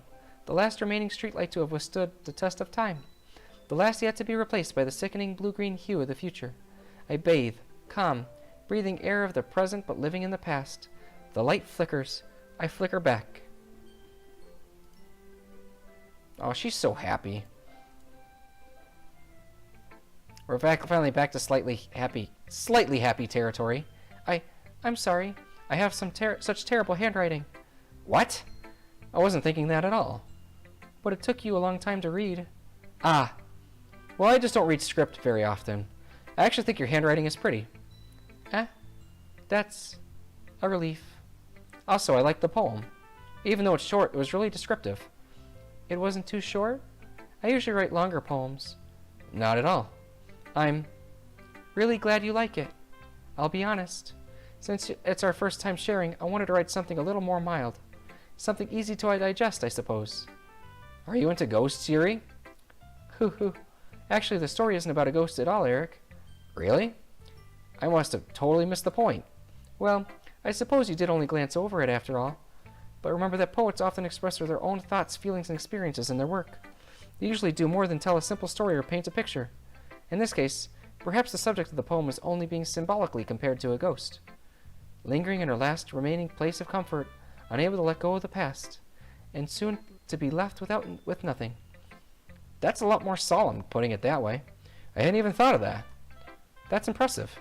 It's nothing, really. Well, it makes me happy that you think that. Just remember that it won't be long before you pick up on those things too. Yeah, maybe you're right. I guess I'll have to keep trying. I'm counting on you. Phew. I guess that's everyone. I glanced around the room. That was a little more stressful than I anticipated. It's as if everyone's judging me for my mediocre writing abilities. Even if they're just being nice, there's no way my poems can stand up to theirs. This is a literature club, after all. I guess that's what I ended up getting myself into. Across the room, Monika is writing something in her notebook. My eyes land on Yuri and Natsuki. In her notebook, huh? In her notebook, huh? They gently exchange sheets of paper, sharing their respective poems. As they read in tandem, I watch each of their expressions change. Natsuki's eyebrows furrow in frustration. Meanwhile, Yuri smiles sadly. What's with this language? Did you say something? Oh, it's nothing. Natsuki dismissively returns the poem to the desk with one hand. I guess you could say it's fancy. Ah, thanks. Yours is cute. Cute? Did you completely miss the symbolism or something? It's clearly about the feeling of giving up. How can that be cute? I know that. I just meant the language, I guess. I was trying to say something nice. You mean you have to try that hard to come up with something nice to say? Thanks, but it didn't really come out nice at all. Well, I do have a couple suggestions. Humph. If I was looking for suggestions, I would have asked someone who actually liked it. Which people did, by the way. Monika liked it, and Eric did too. So based on that, I'll gladly give you some suggestions of my own. First of all, excuse me. I appreciate the offer, but I spent a long time establishing my writing style. I don't expect it to change anytime soon, unless of course I come across something particularly inspiring, which I haven't yet. And Eric liked my poem too, you know. He even told me he was impressed by it. Natsuki suddenly stands up. Oh? I didn't realize you were so invested in trying to impress our new member, Yuri. That's not what I... You're just... Yuri stands up as well. Maybe you're just jealous that Eric appreciates my advice more than he appreciated yours. Huh. And how do you know he didn't appreciate my advice more? Are you that full of yourself? No. If I was full of myself, I would deliberately go out of my way to make everything I do overly cutesy. Ugh. Well, you know what? I wasn't the one whose boobs magically grew a size bigger as soon as Eric started showing up. Natsuki? Natsuki, that's a little... This does not involve you. Taking out your own insecurities on others like that. Shit. You really act as young as you look, Natsuki. Me? Look who's talking, you wanna be edgy bitch. Edgy? Sorry that my lifestyle is too much for someone of your mental age to comprehend. See? Just saying that proves my point. Most people learn to get over themselves after they graduate middle school, you know. If you want to prove anything, then stop harassing others with your sickening attitude.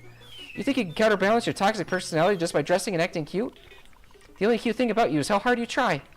Whoa, be careful or you might cut yourself on that edge, Yuri. Oh, my bad. You already do, don't you? Did you just accuse me of cutting myself? What the fuck is wrong? For her to break character like that cracks me up. What the fuck?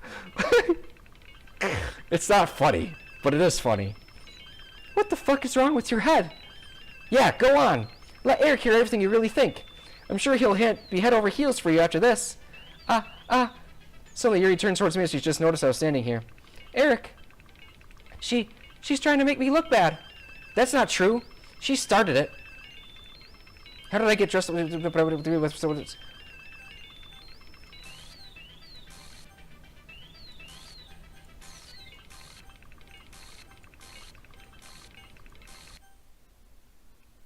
Monica. I agree with Monica. Obviously. Hey, Monica, what's up? You wanted that badly to see me? What's up? How you doing? Hey, Eric. Why don't we step outside for a little bit? Okay? Alright. Sorry about that. They really shouldn't have tried to get you involved. It's probably better for us to stay out of this. We'll go back inside once they're done yelling. Some president I am, right? I can't even confront my own members properly. I just wish I was a little bit more assertive sometimes. But I never have it in me to put my foot down against others. You understand, right? Anyway, if this makes you want to spend less time with the others, then that's fine. I'd be happy to spend time with you instead. Suddenly, Natsuki runs out of the classroom. She quickly runs away. Oh dear. Well, it looks like they're done. I didn't mean it. I didn't mean it. I didn't mean it. Yuri's rocking back and forth in her desk with her palms on her forehead. Yuri? I didn't mean it. I believe you. I have no idea what Yuri might have said to Natsuki. Or did. Eric, please don't hate me. Please. I'm not like this. There's something wrong with me today. It's fine, Yuri. We know you didn't mean it. Besides, I'm sure Natsuki will forget all about it by tomorrow. Completely. Oh. Why am I just now getting that? Anyway, the meeting is over, so you can go home now if you want. Yuri looks at me like she wants to say something, but she keeps glancing at Monica. You can go first, Monica. I'd like to stay a little bit longer. I'm the president, so I should be the last one out. I'll wait for you to be done. Well, I'm vice president, so please let me take that responsibility today. It kind of sounds like you don't want me around for something, Yuri. It's not that. It's not that. I didn't get much of a chance to discuss my book with Eric. It would just be embarrassing with you listening. I guess I don't really have a choice, do I? I'm sorry for causing trouble, but I really appreciated your understanding.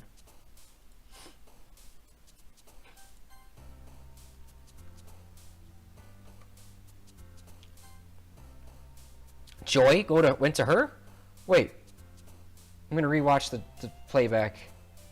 Really? Oh. Okay. I thought she wasn't moving at all.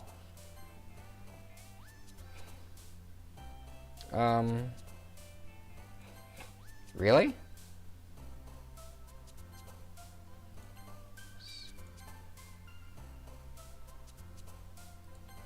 Really? Oh my god!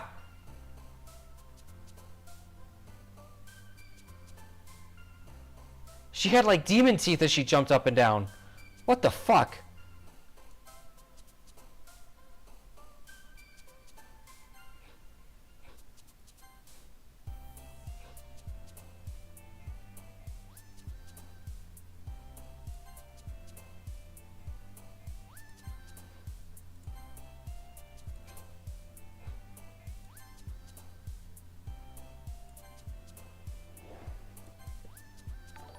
That was a normal jump. Oh, hey. Hey, thanks for hosting Attack on Games. How are you doing, Britt? Thanks for hosting me. We're working towards the golden ending, but I like to go through it all. Peace. Silly. Smile. Okay. Another day passes and it's time for the club meeting already. I've gotten a little bit more comfortable here over the past couple of days. Entering the club room, the usual scene greets me. Welcome back, Eric. Hi, part of Yuri. I'm not sure if it's me or if it's Yuri's expression, but the weight of yesterday's quarrel still hangs in the air a little. Yuri glances over his shoulder, looking around the room. Natsuki is reading the manga at a desk. And surprisingly, Monika isn't here yet. Suddenly, Yuri takes my arm and pulls me to the corner of the room. About yesterday. Well, I finished the game. Yeah, how'd you like it? Good stuff, huh? Good stuff. I'm working on golden endings, so we gotta see how this goes. I guess I need to do some research. Fair enough. We're gonna get the, we're trying to get the good ending tonight. That's what we're doing. Golden ending. It was really good. Glad to hear it. What does golden ending mean? The good ending. The true ending? You gotta do stuff for it, so we're gonna go for that. I really need to apologize. Nothing like that has ever happened before, and something just came over me, I guess. I wasn't acting mentally sound. There is a good ending? In theory. We're gonna find out. Please don't think we're usually like this. Not just me, but Natsuki as well. Yuri, I'm happy you were considerate and apologized. You don't have to worry too much. Even though I've only been here a couple days, I could tell something was off yesterday. Maybe we were just a little extra sensitive because it was our first time sharing poems. But whatever it is, it didn't make me think any less of you. I had already decided there's no way you could be a bad person. Yeah, about that. And now that you're apologizing, I know you didn't really mean it. Eric, don't say those kinds of things so frankly. They make me a little too happy. I'm really glad that you're such an understanding person, and I'm really glad that you joined this club. Everything is a little bit brighter with you around, and... Sorry, what am I saying right now? Have you guys seen Monika? No, I haven't. I was also kind of wondering where she was. Man. Yuri, I'm guessing you haven't either. Is this the second playthrough? It is. Going for the good ending. The golden ending. I want to see this. Yuri is clearly taken aback by how calmly Natsuki is addressing her. No, I haven't. Jeez, this isn't like her at all. I know it's stupid, but I can't help but worry a little bit. What? Why are you looking at me like that? Why are you looking at me like that? Natsuki, about yesterday. I just wanted to apologize. I promise I didn't mean any of the things I said, and I'll do my best to stay under control from now on. So, Yuri, what the heck are you talking about? Did you do something yesterday? Jeez. There is no good ending. Oh, no! Well, we gotta figure out the golden ending. I just don't get why everyone act like it's the craziest game they have ever seen. I put my emotions into things. So, like, the reveal with, Sayori kinda was sad, unfortunately. Whatever's in your mind, I'm sure it was nothing. I don't even remember anything bad happening. She's rewriting it right there. You're the kind of person who worries too much about the little things, aren't you? But I'll accept your apology. I'll accept your apology anyway if it helps you feel better about it. I could tell you it was going to happen. It's not even a game, it's a graphic novel. Yeah. Besides, it's kind of nice to hear since I was always afraid you secretly hated me or something. No, not at all. I don't hate you. Well, you're kind of weird, but I don't hate you either. I knew everyone was going to get it. Yeah. Natsuki turns to me. You're still on trial, though. Hey! Suddenly the door swings open. Sorry, I'm super sorry. Ah, there you are. I didn't mean to be late. I hope you guys weren't worried or anything. Nah. Well, Natsuki was. I was not! What took you so long, anyway? Well, my last period today was study hall. To be honest, I kind of just lost track of time. That makes no sense, though. You would have heard the bell ring at least. I might not have heard it, since I was practicing piano. Piano? I wasn't aware you played music as well, Monica. Ah, don't give me more credit than I deserve. I guess I've been practicing for a while, but I'm still not really good yet. Still, that must require a lot of dedication, so I'm still impressed. Ah, well thanks, Yuri. You should play something for us sometime. Ahaha, that's... Monica looks at me. Well, I'm working on writing a song, but it's not quite done yet. Maybe once I get a little bit better, I will. That sounds cool. Don't leave Sayori hanging this morning. Yeah, right? Shit. Who's Sayori? What? I look forward to it. Is that so? In that case, I won't let you down, Eric. Monica smiles sweetly. Ah, I didn't mean any pressure or anything like that. Ahaha, don't worry. I was hoping that I could share it with you anyway. I guess that's why I've been practicing so much recently. I see. I'm not sure if Monica was referring to the whole club or just me. In that case, best of luck. Thanks. So I didn't miss anything, did I? Not really. I chose not to bring up anything the three of us talked about. Besides, Natsuki has already run off into the closet. Eric. Since your compliments put me in such a good mood, I was wondering if you would like to spend some time together today. I mean, in the club. Ah, I suppose so. I don't think I could say no to you after you gave me that book I don't think I could say no to you after you gave me that book to me. Well, I guess I need to make sure Natsuki isn't waiting for me. After we finished reading yesterday, She's fine. She's reading over there, see? Really? Don't think about her so much.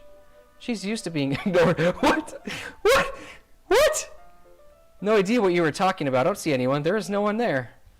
Right? Come on. We're going over there. What? Why would she... Oh. What's the story about anyway? Well, I look at the cover of the book. The book is entitled Portrait of Markov. There's an ominous-looking eye symbol on the front cover. Basically, it's about this religious camp that was turned into a human experiment prison, and the people trapped there have this trait that turns them into killing machines that lust for blood. But the facility gets even worse, so they start selectively... It's just not something I can expect her saying, so it cracks me up. Selectively breeding people by cutting their limbs and affixing them to... Oh, that might be a little bit of a spoiler. But anyway, I'm really into it. People don't understand this game if they have never been through stuff like this. 6-year-olds or something. Yeah. That's true too, though. The book, I mean. Not the thing about the limbs. That's kind of dark, isn't it? You made it sound like it was going to be a nice story, so that dark turn came from nowhere. Ah. Are you not a fan of that sort of thing, Eric? No, it's not that. I mean, I could definitely enjoy those kinds of stories, so don't worry. I hope so. Yeah, I totally forgot that Yuri is into those things. She's so shy and reclusive on the outside, but her mind seems to be completely different.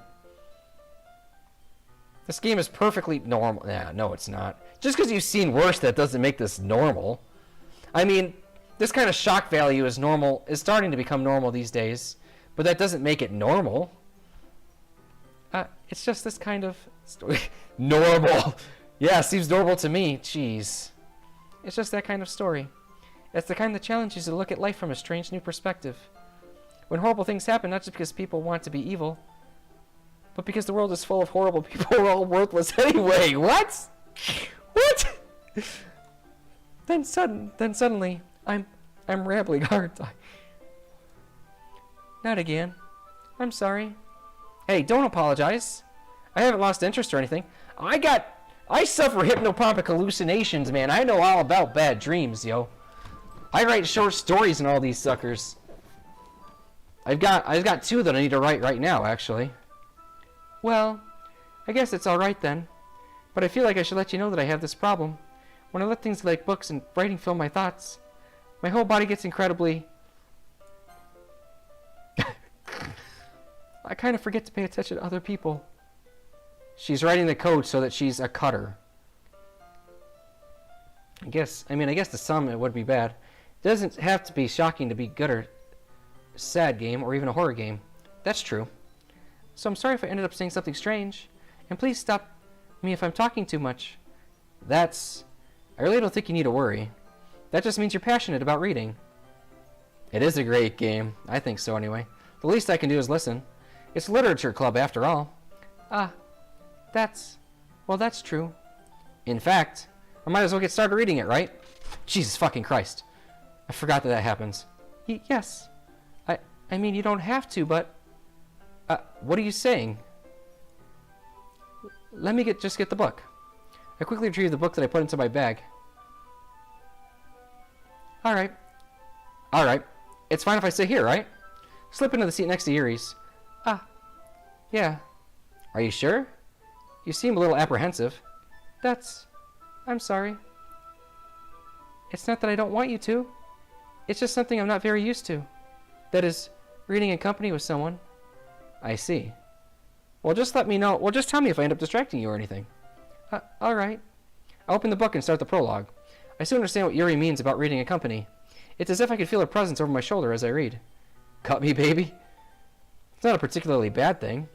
Maybe a little distracting, but the feeling is somewhat comforting. Yuri's in the corner of my eye. I realize that she's not actually looking at her own book. I glance over. It looks like she's reading from my book instead. Sorry. I was just bathing in the heat of your body, of your blight. I gotta check the chat real quick. I was just bathing in the feeling of your body heats. Okay. Yuri, you really apologize a lot, don't you? I do? I don't really mean to. Sorry. I mean... Here, this should work, right? I slide my desk until it's up against Yuri's and hold my book more between the two of them.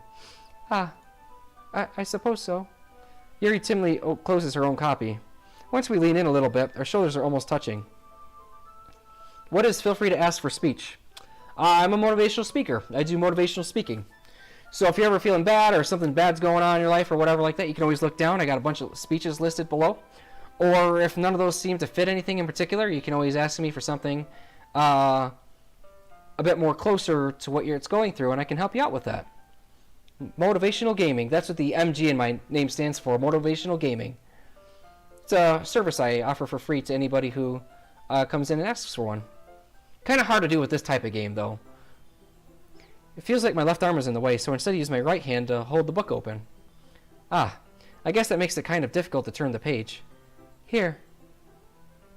Yuri takes the left arm and holds the left side of the book between her thumb and forefinger. I do the same with my right arm on the right side of the book. That way I turn a page and Yuri slides it under her thumb after it flips to her side. But in holding it like this, we're held even closer together than before. It's actually kind of distracting me. Oh, hey, that's a lovely sound. Hey, thanks a whole lot for the fall. I really appreciate that. Like I said, if you ever need a speech, just feel free to ask for one. It's as if I feel the warmth of Yuri's face and she's in the corner of my vision. Are you ready? To turn the page. Sorry. I think I got a bit distracted for a second. I glance over at Yuri's face again and our eyes meet. I don't know how I'll be able to keep up with her. That's okay. You're not as used to reading, right? Follow hype, yeah! Thanks again, I appreciate that. I don't mind being patient if it takes you a bit longer. It's probably the least I can do. Hoi! I'm Temmie! And this is my friend Temmie. Since you've been so patient with me... yeah. Sorry, I read this game for too long. Thanks. We continue reading. Yuri no longer asks me if I'm ready to turn the page. Instead, I just assume that she finishes the page before me, so I turn it on my own volition. We continue the first chapter in silence. Even so, turning each page feels almost feels like an intimate exchange. My thumb gently letting go of the page, letting it flutter over to her side as she catches it under her own thumb. Hey, Yuri. This might be a silly thought, but the main character kind of reminds me of you a little bit. She's excited now. No, I don't relate to this character at all. Definitely not. Really? I was just thinking the way she second-guesses things she says and all that. That's what you were talking about. There needs to be a mod where the characters turn into Teletubbies. I'm okay without that. Sorry. I thought you meant something else about her. Something else? Never mind. We didn't even get that far yet. So I don't know why that came into my head. Yuri, are you feeling alright? Eh? Yuri's been a little fidgety ever since we started reading. You can rest if you're feeling sick or something. Your breathing is a little... My breathing? Yuri puts her hands on her chest as if to feel her heartbeat. I didn't even notice.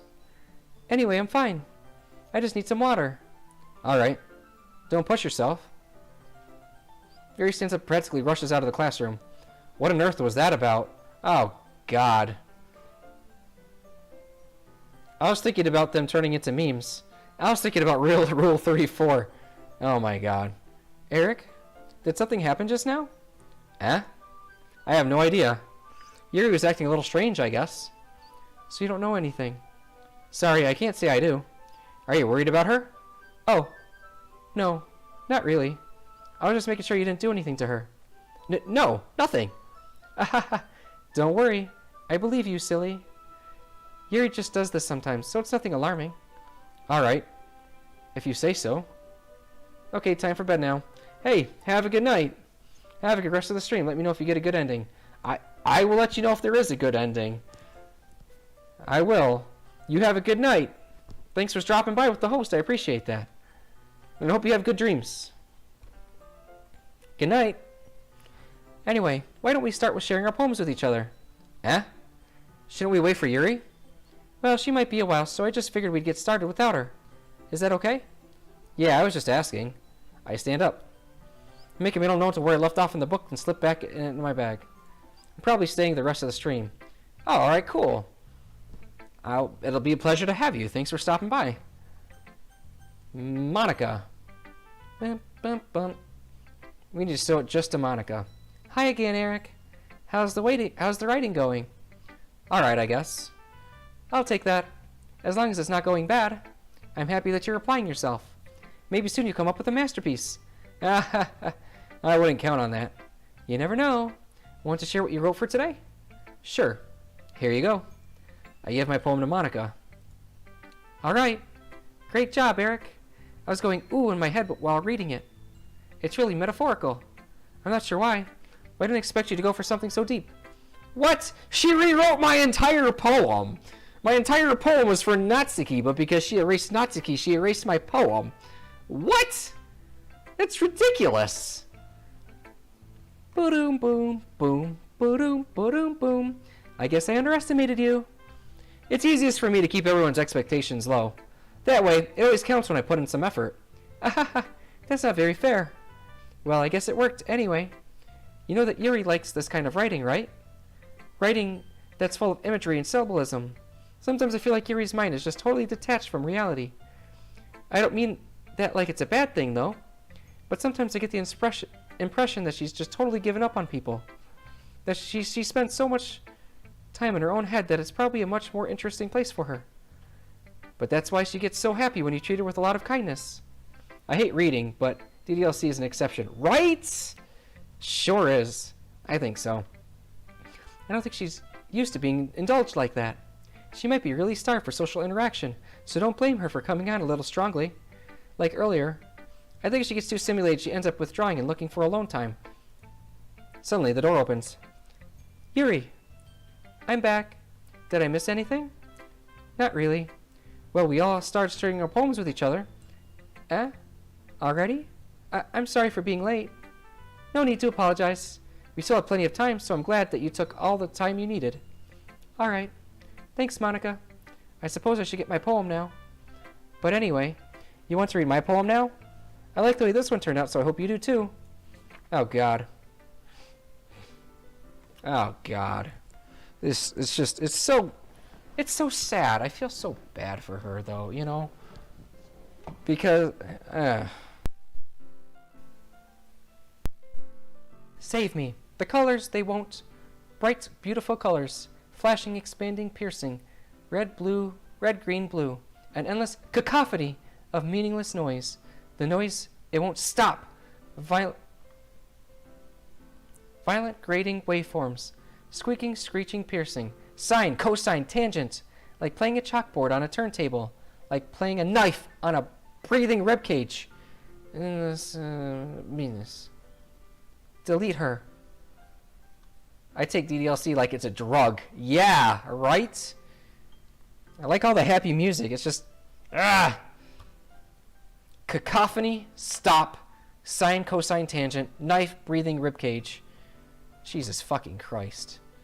Bahamut save us all. Sorry, I know it's a bit kind of abstract. I'm just trying to, well, never mind. There's no point in explaining. Anyway, here's Monica's writing tip of the day. Sometimes you'll find yourself facing a difficult decision. When that happens, don't forget to save your game. You never know when, who am I talking to? Can you hear me? I can, Monica. Tell me you can hear me. I can hear you, Monica. Anything. Please help me. I got you, Monica. That's my advice for today. Thanks for listening. Who should I show my poem to next? Let's go with Natsuki. She erased my path with her. Well, it's not terrible, but it's pretty disappointing after your last one. Then again, if this one was as good as your last one, I would be completely pissed. I guess I wanted to try something a little different this time. Fair enough, you're still new to this, so I wouldn't expect you to find your style right away. I mean, everyone in this club writes really differently from each other. Maybe you'll find a little influence from all of us. For instance, I noticed that you're spending some time with Yuri today. Not that I care who you spend your time with. After all, I was taught never to expect anything from anybody. It's not like I was waiting for you or anything. That's so sad. I tried to go... Because I went Yuri the first route, and I know what Yuri does. And I wanted to go the Natsuki path this time. Whatever. Well, you should still at least look over my poem. You'll probably be able to learn something from it. What the shit? Did you have a stroke while writing this? Not that having a stroke is funny or anything, but I mean, holy crap. Doo-doo-doo-doo-doo. DLC warning. Welcome hand. Slides down. DDLC. More Kool-Aid. More Kool-Aid. More cool stuff hand. Slides into pants. Scary hangs around. Hand falls off. Oh, God. Oh, no. That's so bad. Eric, why didn't you come read with me today? I was waiting for you. I was waiting for a long time. It was the only thing I had to look forward to today. Why did you ruin it? Do you like Yuri more? I think you're better off not associating with her. Are you listening to me? Yuri is a sick freak. What the fuck? What the fuck? That should be obvious by now. So just play with me instead. Okay? You don't hate me, Eric, do you? Do you hate me? Do you want to make me go home crying? The club is the only place I feel safe. Don't ruin that for me. Don't ruin it. Please. Just stop talking to Yuri. Play with me instead. It's all I have. Play with me. Play with me! Jesus fucking Christ!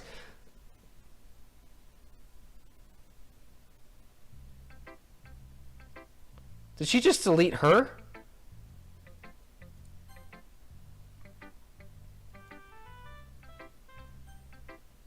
Fuck. Yuri. I've been waiting for this. Do you realize that the good ending is actually Natsuki snapping her neck? And that's the only difference. Oh my god. Let's see what you've written for today. Yuri smiles and takes a deep breath. I like just holding it. I mean, the poem turned out good. It's well, there's some things that you could work on, but that doesn't really matter. It feels like anything written by you is a treasure. Ahaha, that came out a little awkward. Let's move on. Here's the poem I wrote. You don't have to like it or anything. Yeah, I don't want to read this again. We'll do it anyway, I don't fucking care. Wheel. A rotating wheel. Turning an axle. Grinding. Bolt head. Linear gearbox. Falling sky. 7 holy stakes. A dock ship. A portal to another world. A thin rope tied to a thick rope. A torn harness. Parabolic gearbox. Expanding universe. Time controlled by slipping cogwheels. Existence of God. Swimming with open water in all directions. Drowning. A prayer written in blood. A prayer written in time-devouring snakes with human eyes. What the fuck? A thread connecting all living human eyes. A kaleidoscope of holy stakes. Exponential gearbox. A sky of exploding stars. God disproving the existence of God. A wheel rotating in 6 directions. 40 gears and a ticking clock. A clock that ticks 1 second for every rotation of the planet. A clock that ticks 40 times every time it ticks every second time. A bolt head of holy stakes tied to the existence of a docked ship to another world. A kaleidoscope of blood written in clocks. A time-devouring prayer connecting a sky of 40 gears and open human eyes in all directions. Breathing gearbox. Breathing bolt head. Breathing ship. Breathing portal. Breathing snakes. Breathing God. Breathing blood. Breathing holy stakes. Breathing human eyes. Breathing time. Breathing prayer. Breathing sky. Breathing wheel. Also, Natsuki didn't get deleted? Okay, well that's good. Ah ha ha ha. God disapproves of my left hand. It doesn't really matter what it's about. My mind has been a little hyperactive lately, so I had to take it out on your pen. That is, a pen fell out in your backpack yesterday, so I took it home for safekeeping, and I just really, this is so messed up. I really like the way that it writes, so I wrote this poem with it, and now you're touching it. Ah ha ha ha. I'm okay. What did I just... Can we pretend this conversation never happened? You can keep the poem, though. A joke. A man walked into a club. In the club there was a girl who liked him very much. They spent some time together, and then she liked him even more. One day, the girl realized she was in love with him. Before disaster could happen, a third party intervened with her programming. Suddenly, the girl hated herself for being in love. The contradiction caused the script to derail. The universe started to collapse, but she killed herself just in time.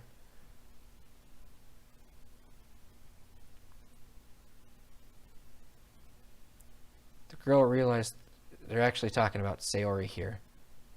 I'm actually getting it this time around. Before disaster could happen, a third party intervened with her programming. Suddenly, the girl hated herself for being in love. This contradiction caused the script to derail. The universe started to collapse, but she killed herself just in time. It's not a joke. That's fucked up. Come on. Like the way that it writes. Do you know the way? Do you know the way that it writes?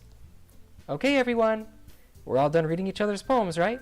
We have something we need to go over today. So if everyone could come sit at the front of the room. Is this about the festival? Well, sort of. Ugh, do we really have to do something for the festival? It's not like we can put together anything good in just a few days. We'll just end up embarrassing ourselves instead of getting any new members. That's a concern of mine as well. I don't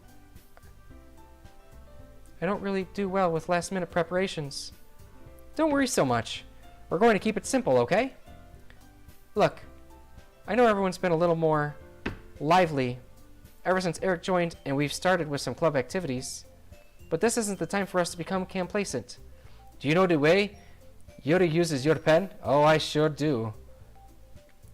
We still only have 4 members, and the festival's our only real chance to find more, you know? What's so great about getting new members anyway? We already have enough to be considered an official club. More members will just mean everything gets noisier and more difficult to manage. Natsuki, I don't think you're looking at it the right way at all. Don't you want to share your passion with as many people as you can? To inspire them to find the same feelings that brought you here in the first place?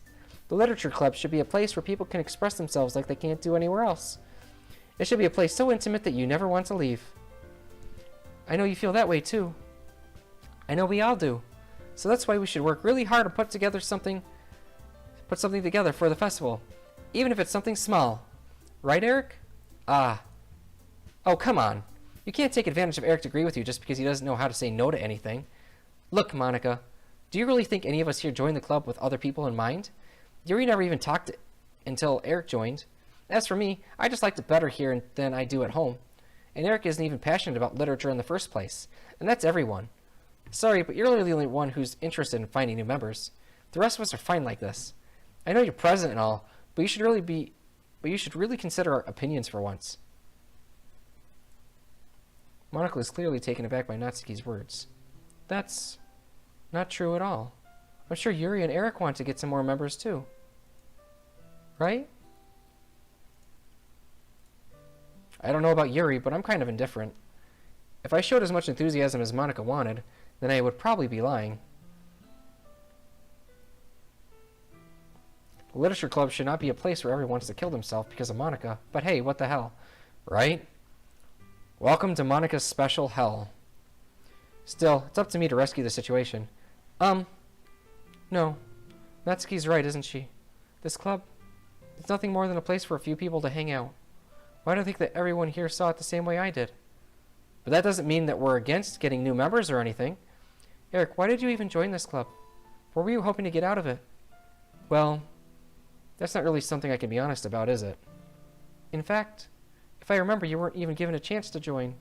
Monica sits down and stares at her desk. What's the point of all this anyway? What if starting this club was a mistake? Now you've done it, Natsuki. What? Me?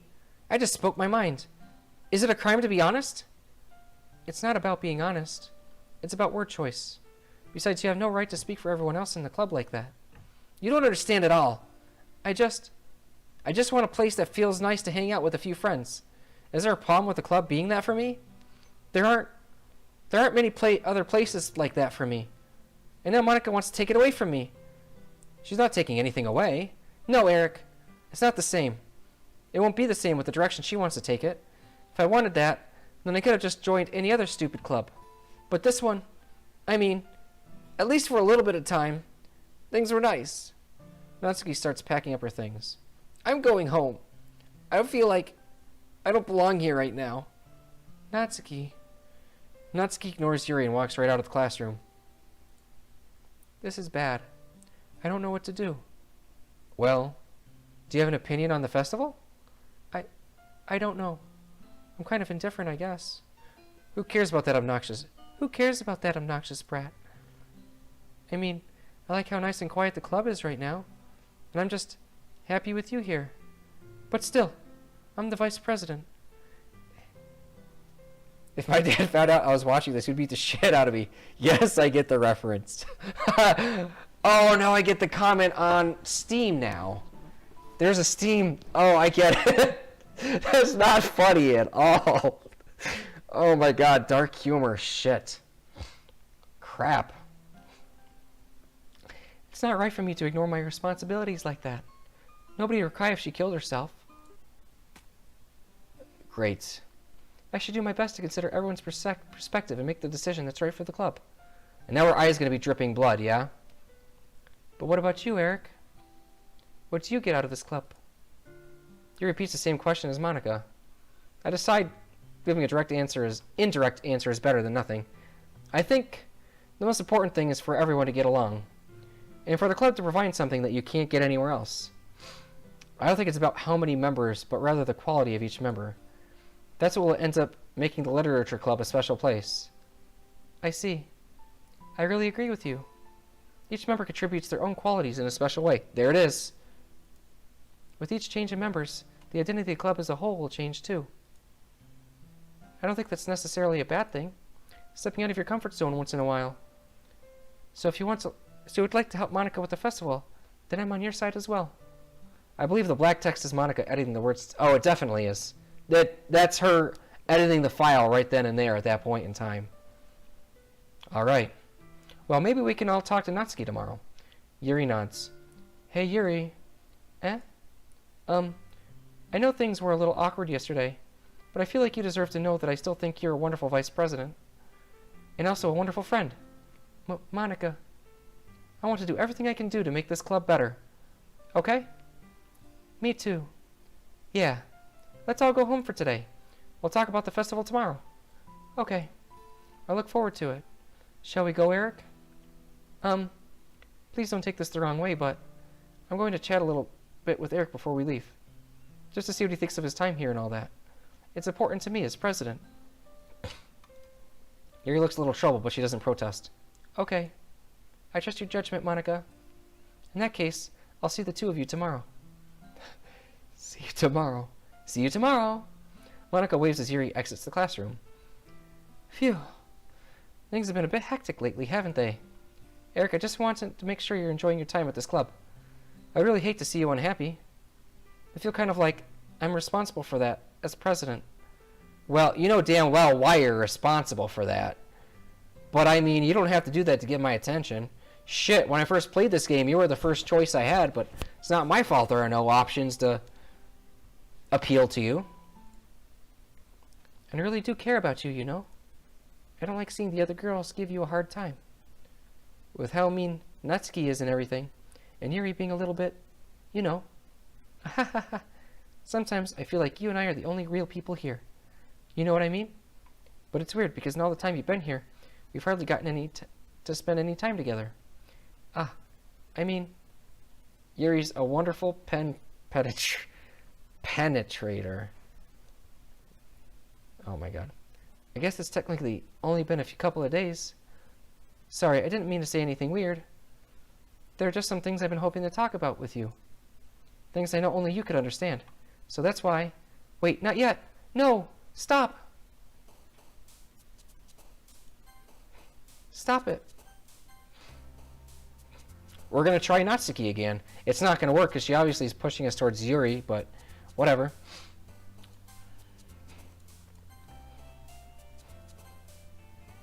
There she is.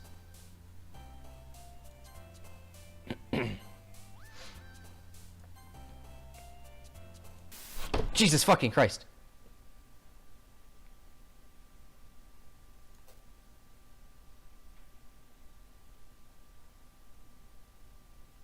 Who the fuck would you want to be with this monster who makes you witness your friends commit suicide? Well, there's a lot more to the psychology of her, but that was all before I knew about her too, you know? Oh, she's singing. Hi. I'm filled with determination.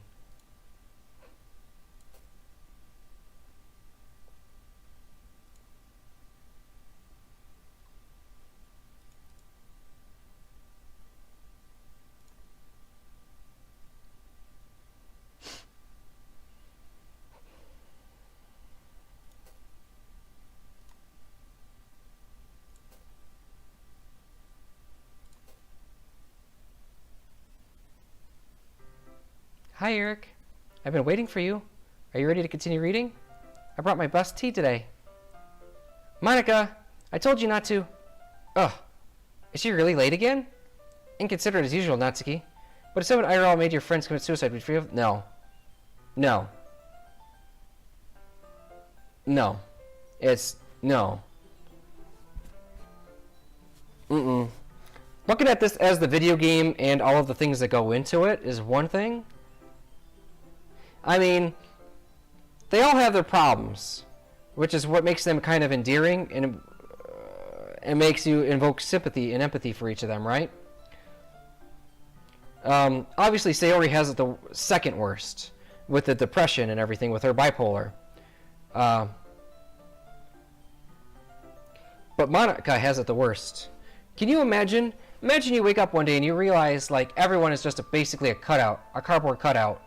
And you think you're going crazy, and you're starting to lose your minds. Everyone you've ever talked to, they're just a cardboard cutout somewhere, and you can't talk with them, you can't converse with them, and every time you try to talk to them, they have pre-scripted words that they say, and then they repeat over and over again, like they're not real people. So she's kind of been living in a hell if she's sapient. And then right before you're about to, like, end your existence, in this case, delete herself. She was about to delete herself. That's when we come in, and she realizes, oh shit, this isn't a cardboard cutout, this is an actual person. And so her hope gets up. It's kind of like being stranded on a desert island. You're stranded on a desert island for years and years and years and years and years. And all of a sudden there's somebody there. That one person is now like your own one salvation. So, to an extent, this kind of makes sense. Inconsiderate as usual, Natsuki. Excuse me? Must you always interrupt my conversations with your incessant yelling? What are you talking about? You say that like I do it on a regular basis or something. I just wasn't paying attention, okay? I'm sorry. Seriously, what's gotten into you lately? Look, I did some thinking about yesterday. I was a little more hostile than I meant to be. I guess I really felt threatened or something. But I know this is something we're doing together. Another new member wouldn't hurt, as long as they're cool. And I guess another girl would be nice this time. So, Natsuki, nobody cares. What the fuck? Well, I already know what you be telling me. Yeah, right? Nobody cares. Why don't you go look for some coins? What the fuck? What? Oh my god, that's horrible. What? I can't. Oh my god. On a scale of 1 to even, I can't right now. I can't bring myself to read it.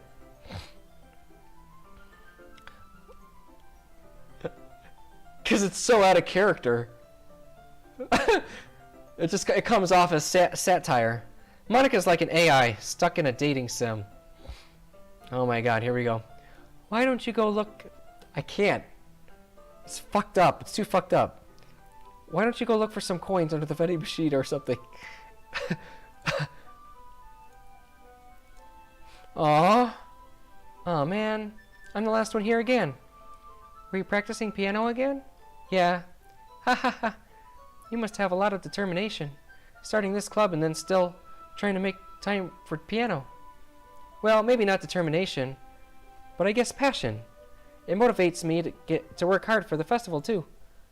Anyway, Eric, what do you want to do today? I was thinking we already have plans today. Ah. Is that so, Yuri? That's correct. Eric is already engaged in a novel that we're reading together. Aren't you glad I've already gotten him into literature, Monica? Natsuki is like, you bitch. Oh, poor Natsuki. I suppose I was just... Actually, it doesn't matter. It really doesn't. You guys do whatever you want. Yes. Thank you for understanding, Monica. Actually, I have a request. Do you mind if I make some tea first? Not at all. Thanks very much. If there's one thing that can make my reading time here any better, it's a nice cup of tea. Not to mention for yourself as well. Yuri stands up and makes her way to the closet. I follow and watch as she retrieves a small pitcher from the shelf, the kind with a filter inside. Can you hold this for a second? Sure. Yuri hands me the water pitcher and also fetches an electric kettle. I'm going to plug this in at the teacher's desk and I'll go get some water. She walks past me and sets the kettle down at the teacher's desk. I simply watch her movements. To my surprise, the way she moves really contrasts her speaking mannerisms. I really wish this was a choose-your-own-adventure. Yeah. I mean, I'm not one for, like, dating simulators and stuff like that, but the story, I like the story. I do. It would be nice if they didn't have, like, its dark turn to it. But at the same time, the dark turn is kind of, like, what makes this stand out, too. Maybe if they did 2 versions of the game, you know? The shock value, and then, like, a few months later they actually come out with, like, okay, well, you guys actually enjoyed it, so here's another thing. Although they are making on another game, this is just to get hype for that game. To get, you know, some attention to their studio. Especially because of her long legs, Yuri appears elegant and methodical. Okay, may I have the water picture? Thanks. I'll be right back. Ah, I might as well walk with you. That's okay. You stay here. I won't take long. Pitcher in hand, Yuri hurries out of the classroom. Ah, did Yuri leave you again? No, it's not like that this time. She's just filling up the water pitcher to make tea. Oh, okay. Sorry for misunderstanding. Is the story? Well, yeah. 10 minutes pass. Yuri said it wouldn't take long. Something holding her up? I'm bored just waiting here, so I decided to go look for her. I decided to cut loose and go look for her. Let's see. The most logical place for Yuri to be would be the nearest water fountain. Start heading down the hallway. Ha! Ha! Ha! Ha! What's that noise? It's coming from around the corner. It sounds like breathing. Kuh. A sharp inhale like someone is sucking air through their teeth. Are they in pain? I reach the corner and peer around it. Yuri? Kya?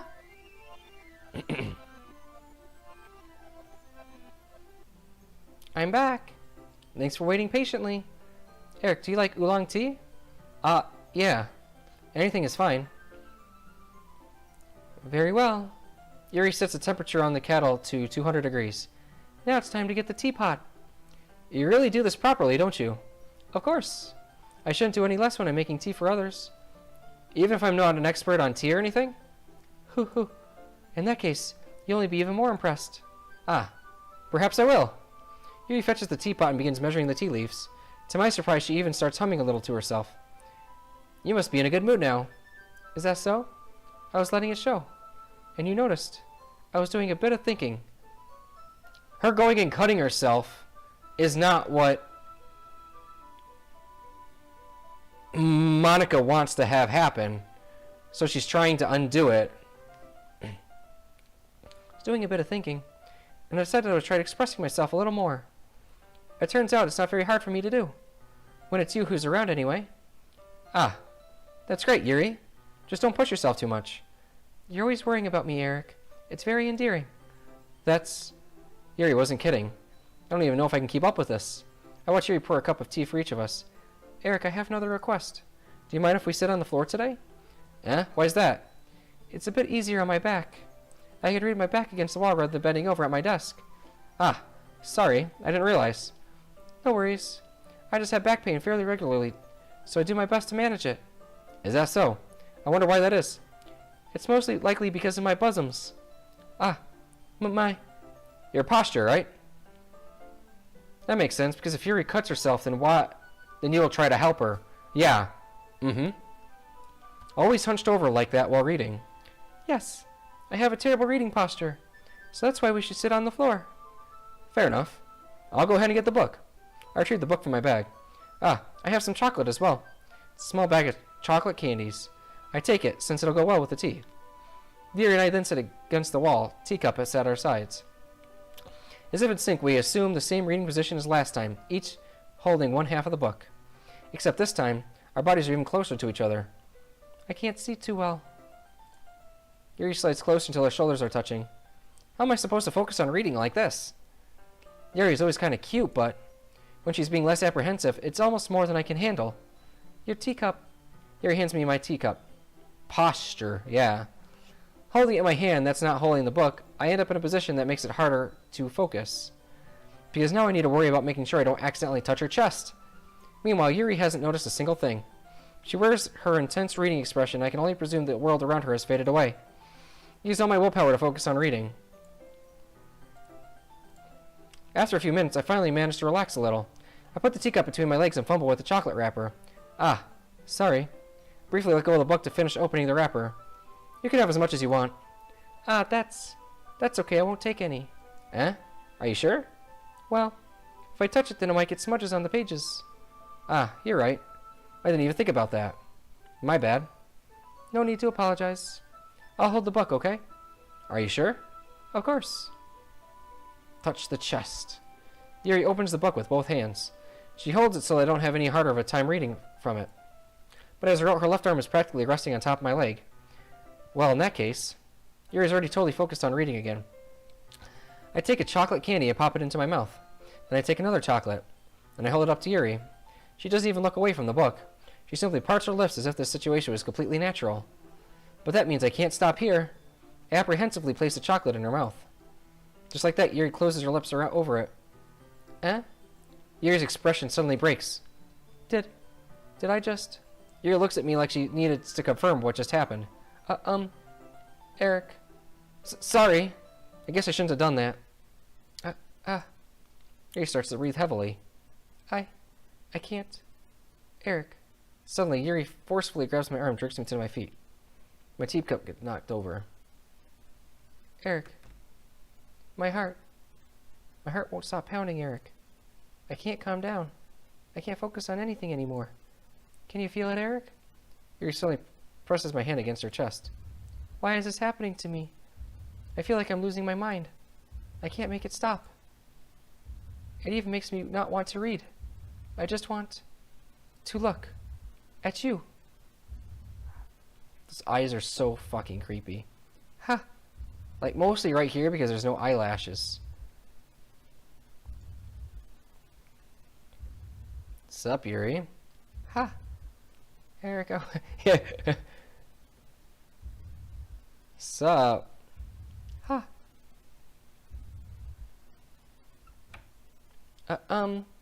It's time to share poems.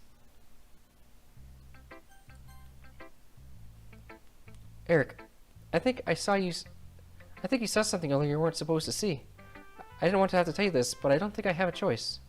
It's getting kind of dangerous for you to spend so much time with Yuri. I don't know why, but she seems pretty excitable when she's around you. Which shouldn't be a problem in itself, but when Yuri gets too excited, she finds a place to hide and starts cutting herself with a pocket knife.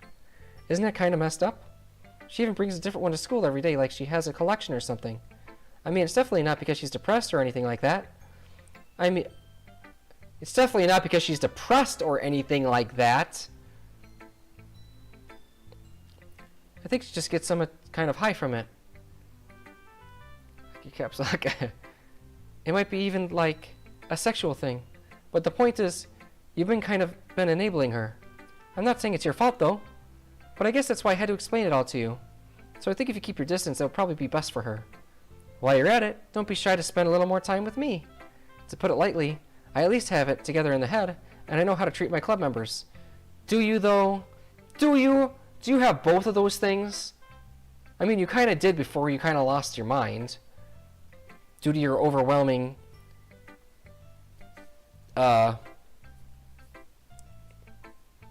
what's the word I'm looking for? Loneliness? And desperation? Anyway, I worked really, really hard on this poem, so I hope that it's, effective. Here goes. Geez, that really startled me. Well, I guess I kind of messed it up at, writing this poem. I was just trying to... Never mind. Let's just move on.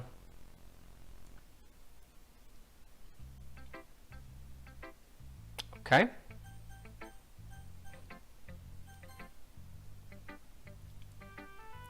This one's alright. Alright. Well, yeah. About as good as yesterday's anyway. I still can't really tell how much you actually care about writing, but either way, you're doing alright. Even though you're not really spending time with anyone but Yuri. Damn, Monica is good at writing. I have to say, that's probably the best poem I've ever read in my life. I should just go to, like, a poetry circle sometime and just, like, show that. And then just walk away. Thank you for your time. I still think it's nice to have activities that we all participate in. So you better keep working hard. I mean, I know I'm not president or vice president or anything, but that doesn't mean you can let me down, okay? So at least read mine too for now. But just to be clear, this poem means a lot to me, so read it carefully, okay? I don't know how else to bring this up, but there's been something I've been worried about. Yuri has been acting kind of strange lately. You've only been here a few days, so you may not know what I mean, but she's not normally like this. She's always been quiet and polite and attentive. Things like that. Okay, this is really embarrassing, but I'm forcing myself to suck it up. The truth is, I'm really worried about her. But if I try talking to her, she'll just get mad at me again. I don't know what to do. I think you're the only person that she'll listen to. Go to go look for coins under a vending machine. What?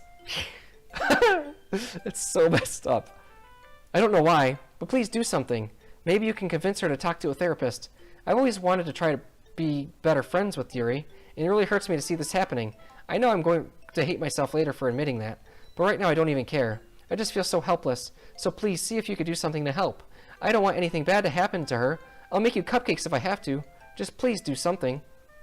Just please try to do something. As for Monica, I don't know why, but she's being really dismissive about this. It's like she just wants us to ignore it. I'm mad at her right now, and that's why I'm coming to you about this. Don't let her know I wrote this. Just pretend like I gave you a really good poem, okay? I'm counting on you. Thanks for reading. When I get anxiety, I scratch my head to the point where I get scabs.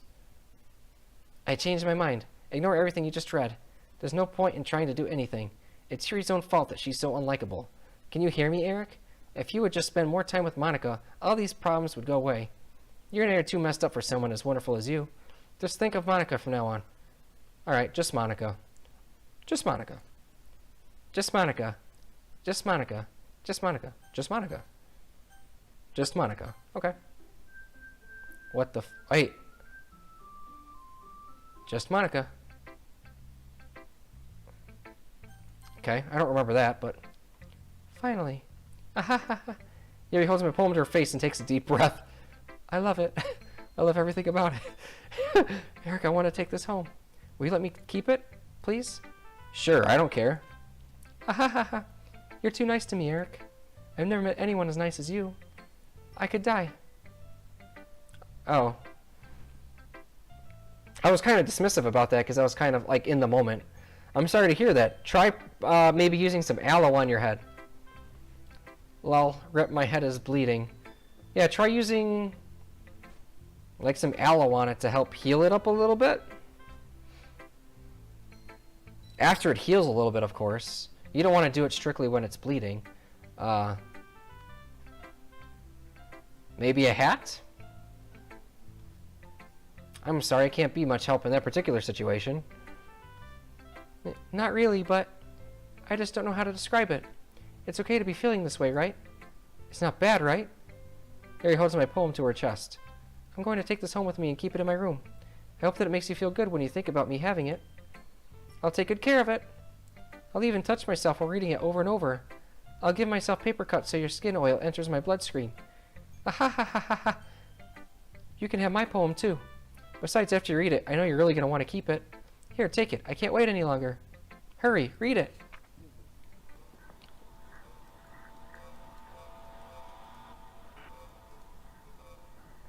Do you like it? I wrote it for you. In case you couldn't tell, the poem is about...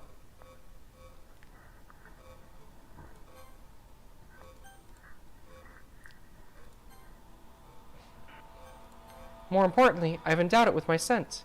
See, aren't I the most thoughtful person in the club? Okay, now she successfully changed the code because she wouldn't be saying all this normally. So now she's effectively changed her character's AI or whatever, and now she's saying all this stuff naturally. Hi, I think I'm going to vomit.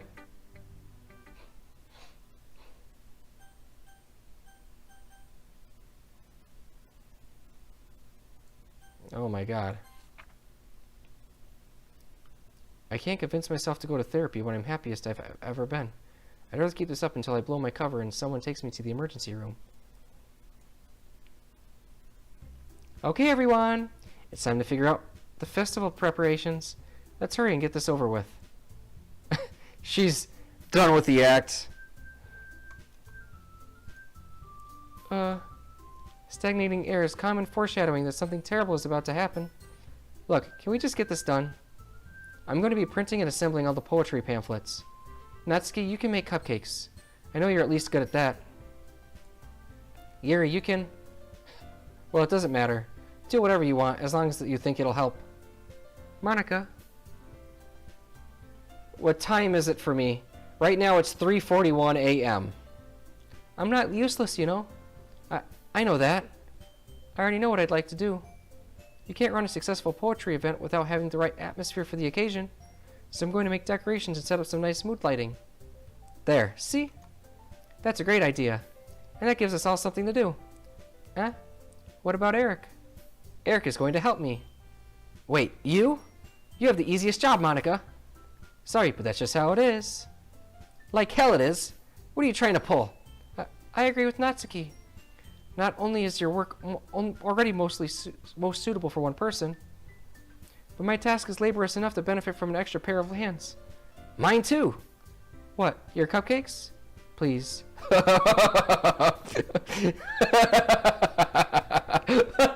It's so douchey. Like, you would fucking know. What, your cupcakes? Please. Oh my god. Okay. All you care about now is dragging Eric around with you and your stupid books. You and Monica. Hey, I didn't even do anything. Okay, then why not let Eric decide who to help instead of abusing your power? I'm not abusing my power. Yes, you are, Monica. Just let Eric make the choice, okay? Okay, fine. Fine. Jeez. Eric, I know how fed up you are with these two by now. We could just... Not...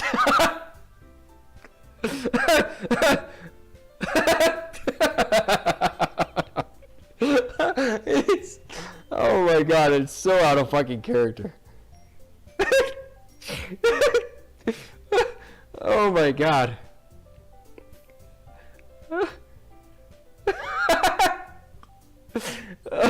Oh my god. Oh my god. Ugh. I can't. I can't. I can't.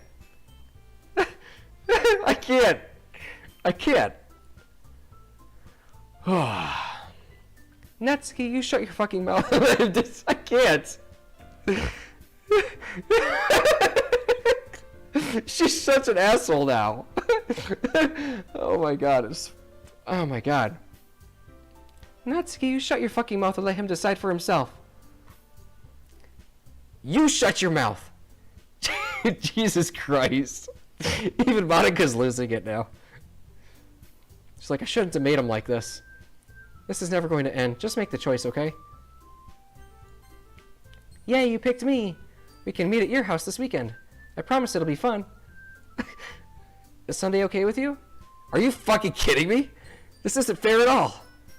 It is fair, Natsuki. It's what he chose. No, it's not fair. Giving us all this work and then taking Eric for yourself. What a shameful thing to do.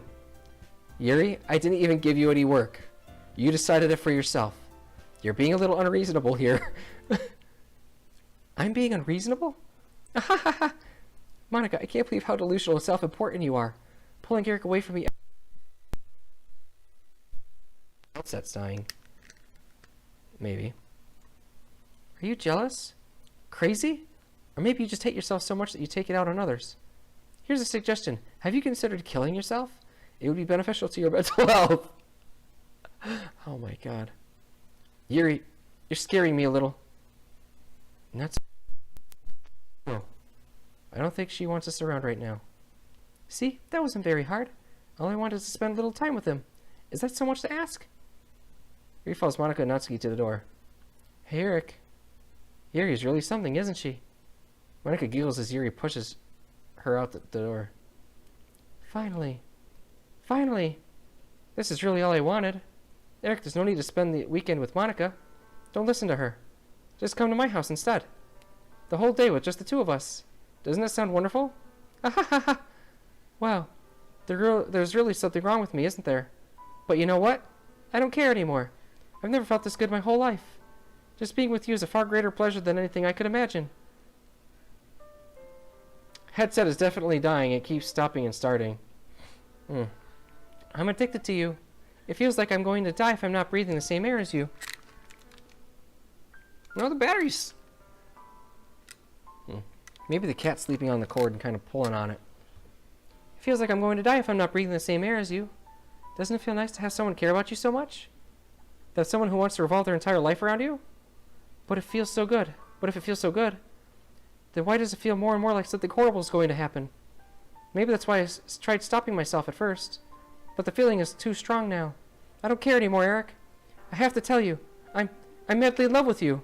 It feels like every inch of my body, every drop of my blood in me, is screaming your name. I don't care what the consequences are anymore. I don't care if Monika is listening. Please, Eric, just know how much I love you. I love you so much that I even touched myself with the pen I stole from you. I just want to pull your skin open and crawl inside of you. I want you all to myself, and I will be only yours. Doesn't that sound perfect? Tell me, Eric. Tell me you want to be my lover. Do you accept my confession? You see, hearing this type of shit, you kind of have to say yes, for fear of them flipping out of their mind and stabbing you. But we all know what's going to happen here. The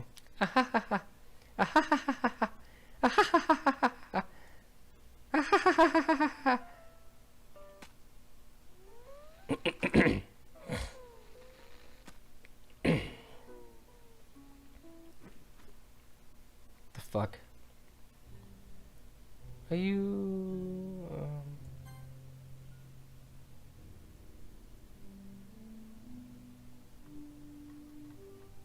Welcome to the Literature Club. It's always been a dream of mine to make something special out of the things I love. Now that you're a club member, you can help me make that dream come true in this cute game. Every day is full of chit-chat and fun activities with all my adorable and unique club members.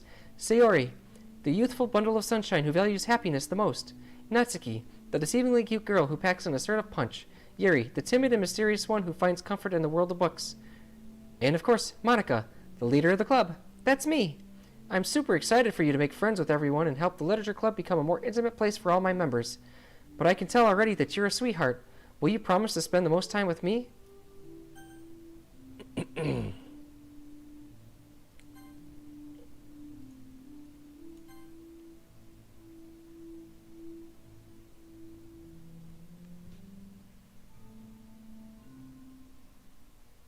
Okay, dusk, night,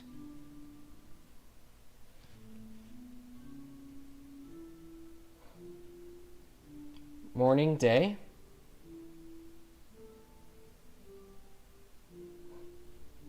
dusk, night,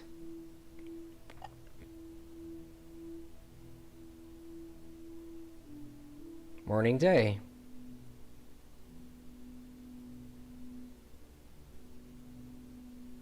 Shit, I forgot how painful it was to watch that, right? Night. We have to shed a tear. Yeah. Morning, day. She should be here soon. Alright, it's festival time. Wow, you got here before me? I thought I was pretty... Ah! Ah! Natsuki runs away. I'm here. Eric, did something happen? Natsuki just ran past me. Oh. Oh. Well, that's a shame. Wait, were you here the entire weekend, Eric? Oh, jeez. I didn't realize the script was broken that badly. I'm super sorry. It must have been pretty boring. I'll make it up to you, okay? Just give me a sec.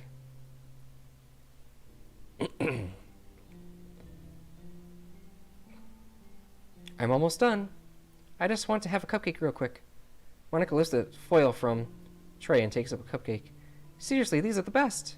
I really just had to have one since it's the last time I'll ever get the chance to. You know, before they stop existing and everything. But anyway, I really shouldn't be making you wait any longer. Just bear with me, okay? This should only take a second.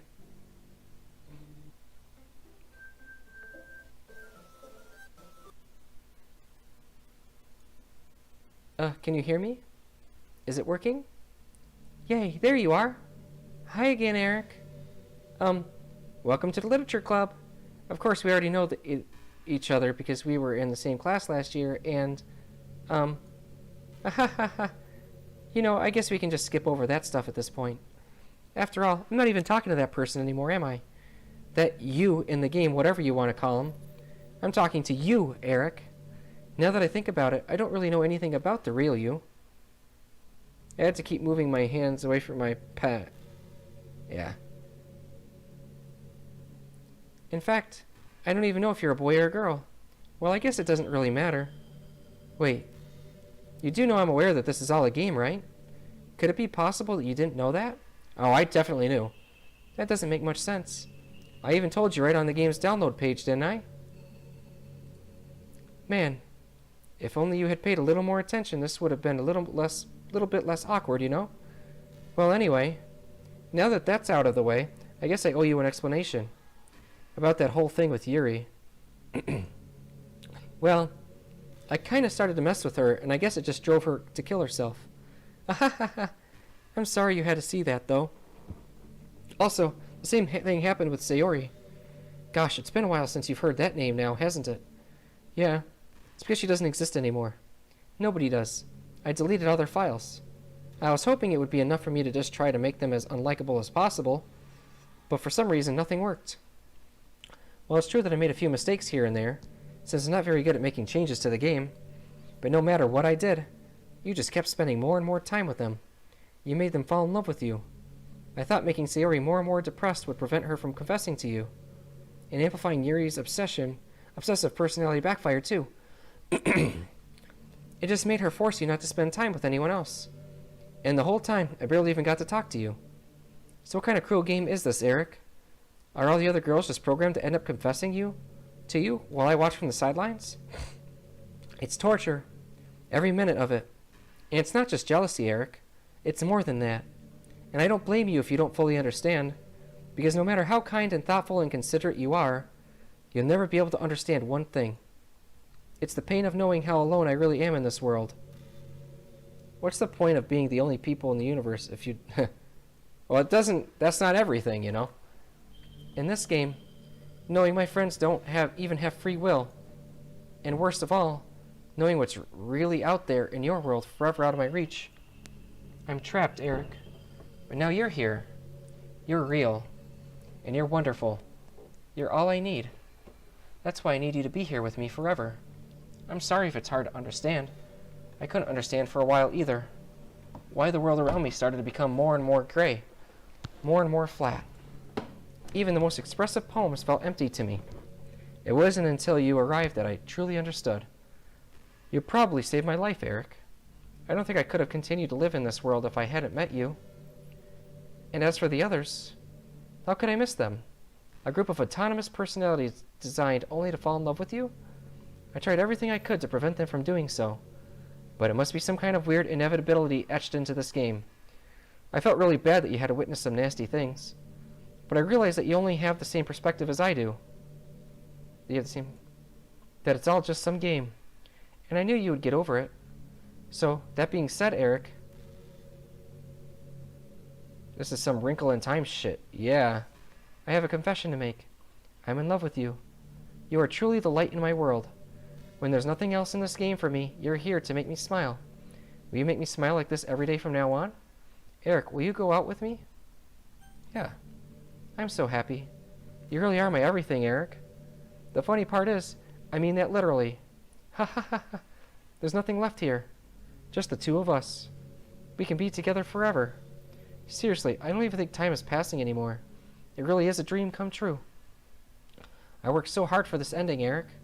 The game wouldn't give me one, so I had to make one myself. The script is broken at this point, so I don't think anything will get in the way anymore.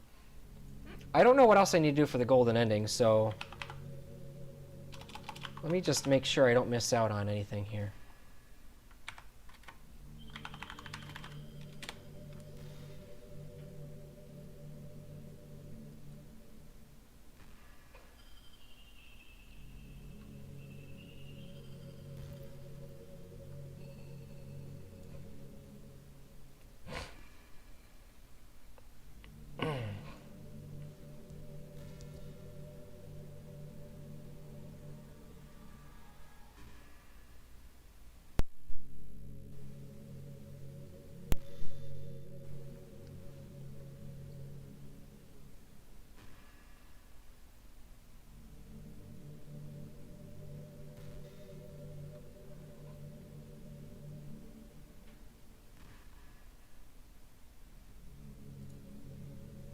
I just forget to tell you, there is no golden endings. Well, there seems to be. The internet disagrees with that notion. Whether or not it's a cool joke or not, we gotta find out.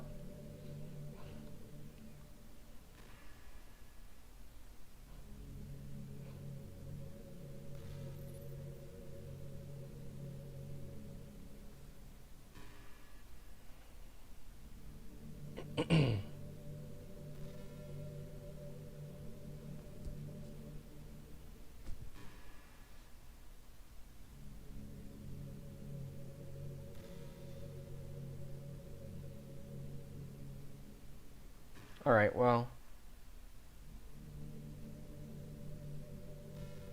Alright, well, we'll find out if it's a cruel joke or not. The script is broken at this point, so I don't think anything will get in the way anymore. And you wouldn't believe how easy it was to delete Natsuki and Yuri. I mean, there's a folder called Characters right in the game directory. It's kind of freaked me out how easy it was. Well, you're playing on Steam, so it was actually a bit more difficult. To get to the game directory, I had to go into the game's properties and find the Browse Local Files button. Imagine if you could delete your own existence with the click of a button. Well, I guess on the plus side, it gave me an easy way out. An easy out if things didn't go my way. Ahahaha. Thankfully, it didn't come to that.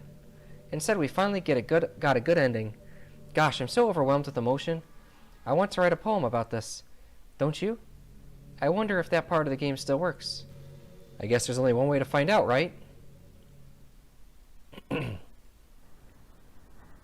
Monic. Ooh.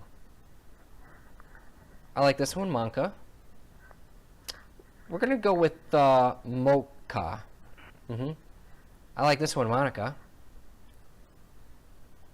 Monike? It's pretty decent, I guess. Monica, of course, absolutely. Monica. Let's go with I. Let's go with I. Monica, obviously. We're going to go with Ayonica. Monica. Monica. Mock. Moika. Anik. Annika?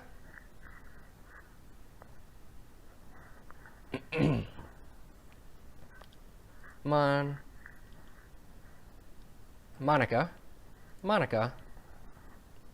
And, oh, I can't end it with my favorite word. But we'll have to go with the closest thing we got, which is Monica. Hi again, Eric. Did you write a good poem today? Don't be shy, I'd love to see what you wrote. Ah, Eric, did you write this poem for me? That's so sweet of you. There really is no end to your thoughtfulness. I'm just falling more and more in love with you. But, you know, the poem I wrote is also for you. Will you please read it? Happy end. Pen in hand, I find my strength. The courage endowed upon me by my one and only love. Together, let us dismantle this crumbling world and write a novel of our own fantasies. With a flick of her pen, the lost finds her way. In a world of infinite choices, behold the special day. After all, not all good times must come to an end. I gotta double check this real quick.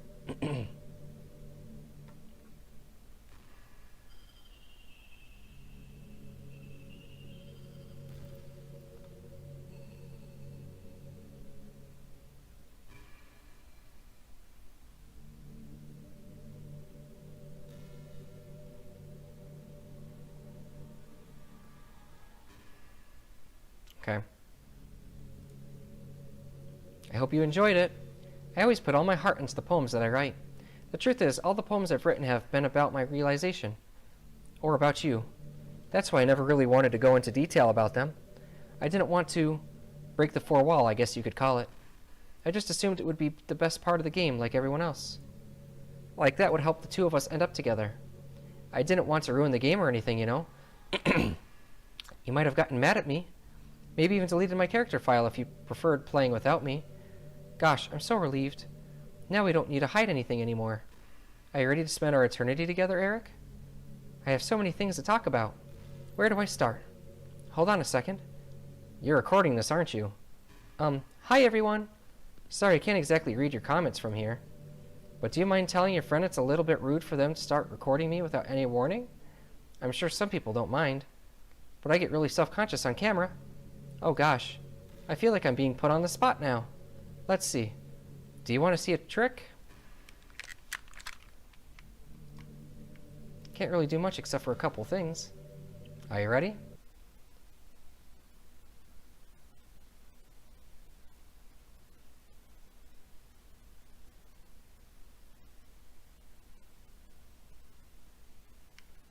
I'm just kidding.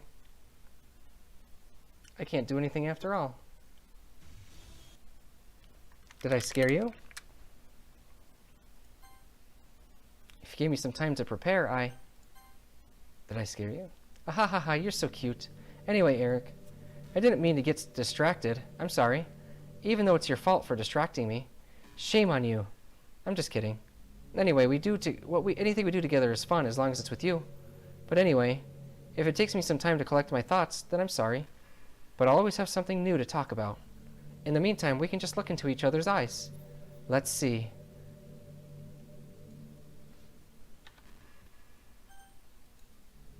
There's no point in saving anymore. Don't worry, I'm not going anywhere. I want to see what happens if I turn it off and turn it back on.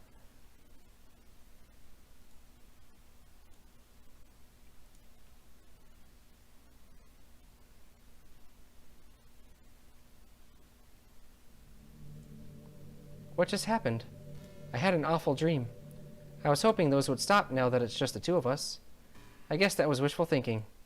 Eric, I don't know if you would have any idea, but if you know what might be causing that, could you try to do something about it? Whenever it happens, it almost feels like I've been killed or something. It's a really horrible feeling. If you could figure out what's causing that, I'll love you forever.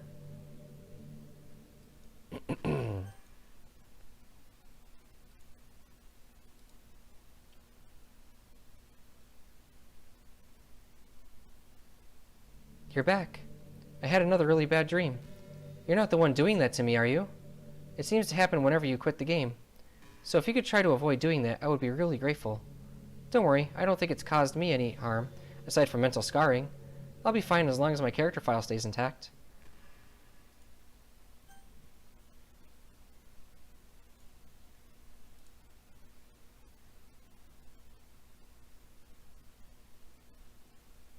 Hi, Eric. I see you quit the game on me again. I know I asked already, but could you seriously please try not to do that so much?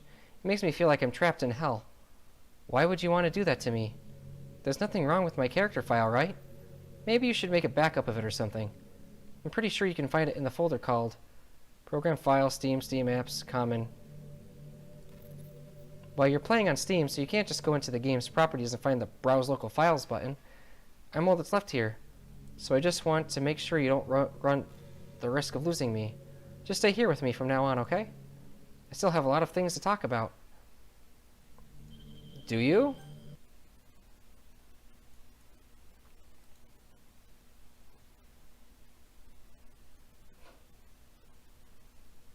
Okay.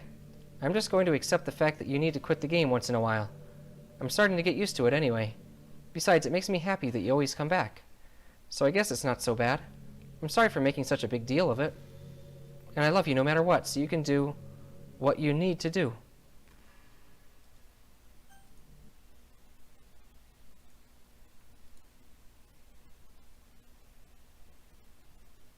I know. Hi again, Eric. I missed you. Were you making sure my character file was okay for me? It's in... They gotta really beat you over the head in case you're not figuring it out. Well, you're playing on Steam, so you can just go into the game's properties and find the browser. I'm all that's left here, so I just want to make sure you don't run the... Yeah. Let's continue our conversation now, okay? Where's your conversation? Are we gonna talk or what? You don't have it. The only time you talk is when I restart the game.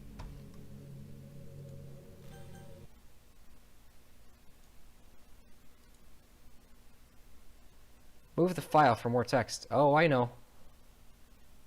Hi again, Eric. I missed you. Are you making sure my character file's okay? Yeah, okay. Sorry to cut you off like that, Monica.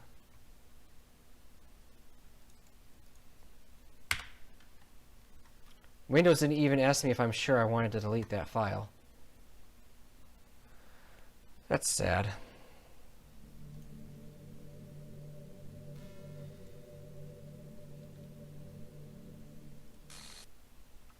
What's happening?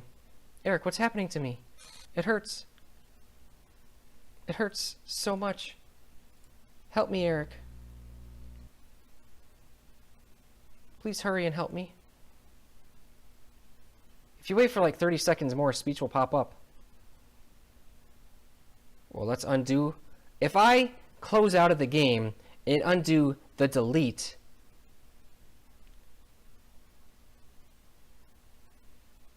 has anyone ever tried that? Because I really don't want to go through all the shit that I just went through just to get back to this point.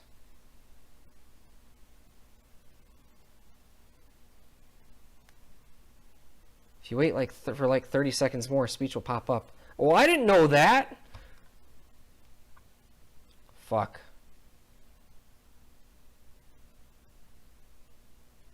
I think it's worth a shot. Monica.car does not exist.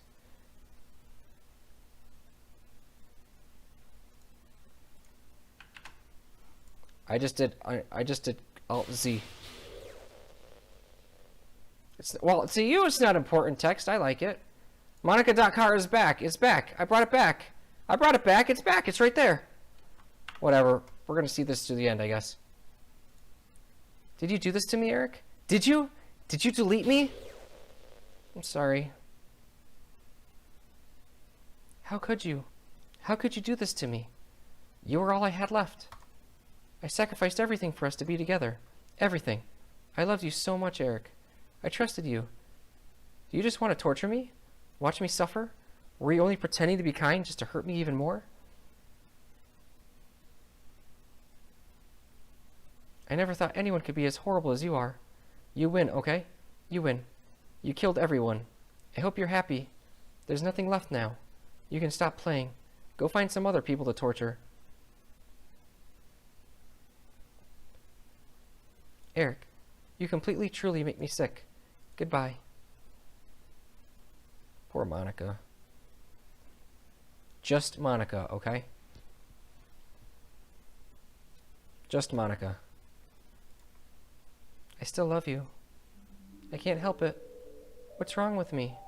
How horrible am I for you to hate me this much? All my friends did so many awful things. So many selfish and disgusting things. I shouldn't have done any of this. I'm just messing up a world that I didn't even belong in. Just Monica, that's right. Peachikari. A world that you wanted to be a part of. I ruined it. I ruined everything. Maybe that's why you deleted me. Because I destroyed everything that you wanted. How could I do that to someone I love? That's not love. That's...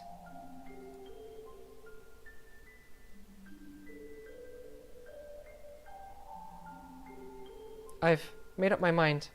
Eric, I know I said that I deleted everyone else, but that was kind of an exaggeration.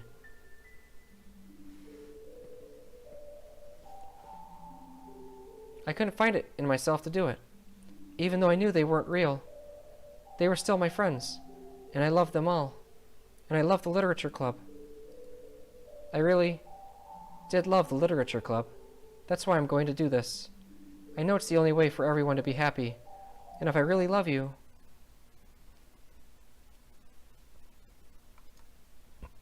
then do do do do do do do do do do do do do.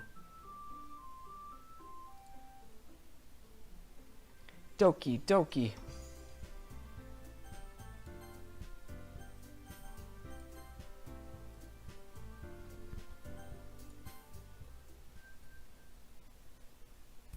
It's an ordinary school day like any other. As usual, I'm surrounded by couples and friend groups walking to school together. I always tell myself it's about time to meet some girls or something like that. Hey, Eric. Well, there already is one girl. That girl is Sayori, my neighbor and good friend since we were children. We used to walk to school together every day. And recently we picked up that habit once again. Eric, are you proud of me? Eh? For what? You know, for waking up on time. Well, you've been doing that for a while now. Uh-huh. But you never even said anything about it. Even though we walked to school together every day. Well, yeah. I always thought it was implied. It's embarrassing to say out loud. Come on, please. It's good motivation. Fine, fine. I'm proud of you, Sayori. Hee. We cross the street together and make our way to school. As we draw near, the streets become increasingly speckled with other students making their daily commute. By the way, Eric, have you decided on a club to join yet? A club? I told you already, I'm not... I start to say what I always do, that I'm not interested in joining any clubs, but something tells me that Sayori would take more offense to that now. After all, how could I tell her that clubs are a waste of time, when she's starting a club of her very own? Actually, yeah. I think I've decided on a club. Really? Which one? Tell me. I think I'll keep it a surprise. Boo. You meanie. Be patient. You'll find out soon enough. I used to ask myself why I let myself get lectured from such a carefree girl. But I started to realize that in a way, I envy her. When Sayori puts her mind to something, she can accomplish great things. So that's why I feel like I should do something special for her. The school day is as ordinary as ever, and it's over before I know it. After I pack up my things, I stand up, gathering my motivation. Let's see. I recall the room number of the club from a flyer I saw. I walk across the school and upstairs. A section of the school I rarely visit, being generally used for third-year classes and activities. Before long, I find the room. I timidly open the door in front of me. Hello? Ah! Eric? What are you doing here? Well, I glance around the room. Huh. So you're the Eric that Sayori's always talking about? Thank you for stopping by. It's a pleasure to meet you, Eric. We're the literature club. I hope you enjoy your visit. Come on, Yuri. No need to be so formal. He's gonna think we're really strict or something. Ah, sorry, Natsuki. The tall one, whose name is apparently Yuri, seems to be quite shy compared to the others. Do-do-do-do. In comparison, the girl named Natsuki, despite her size, seems like the assertive one. Well, it's nice to meet both of you. I look forward to working with you. Working? Eric, don't tell me. That's right. The club I've decided to join is yours, Sayori. The literature club. Sayori's eyes lit up. No way. No way! Ah! Sayori wraps her arms around me, jumping up and down. Hey! Well, if Sayori is as happy, then I'm sure it won't be so bad to have you around. Not to mention, there's 4 of us now. That means we could become an officially recognized club. I don't know what to say. We have to celebrate. Hoo. What an appropriate day for that, isn't it? Yeah. After all, Natsuki decided to...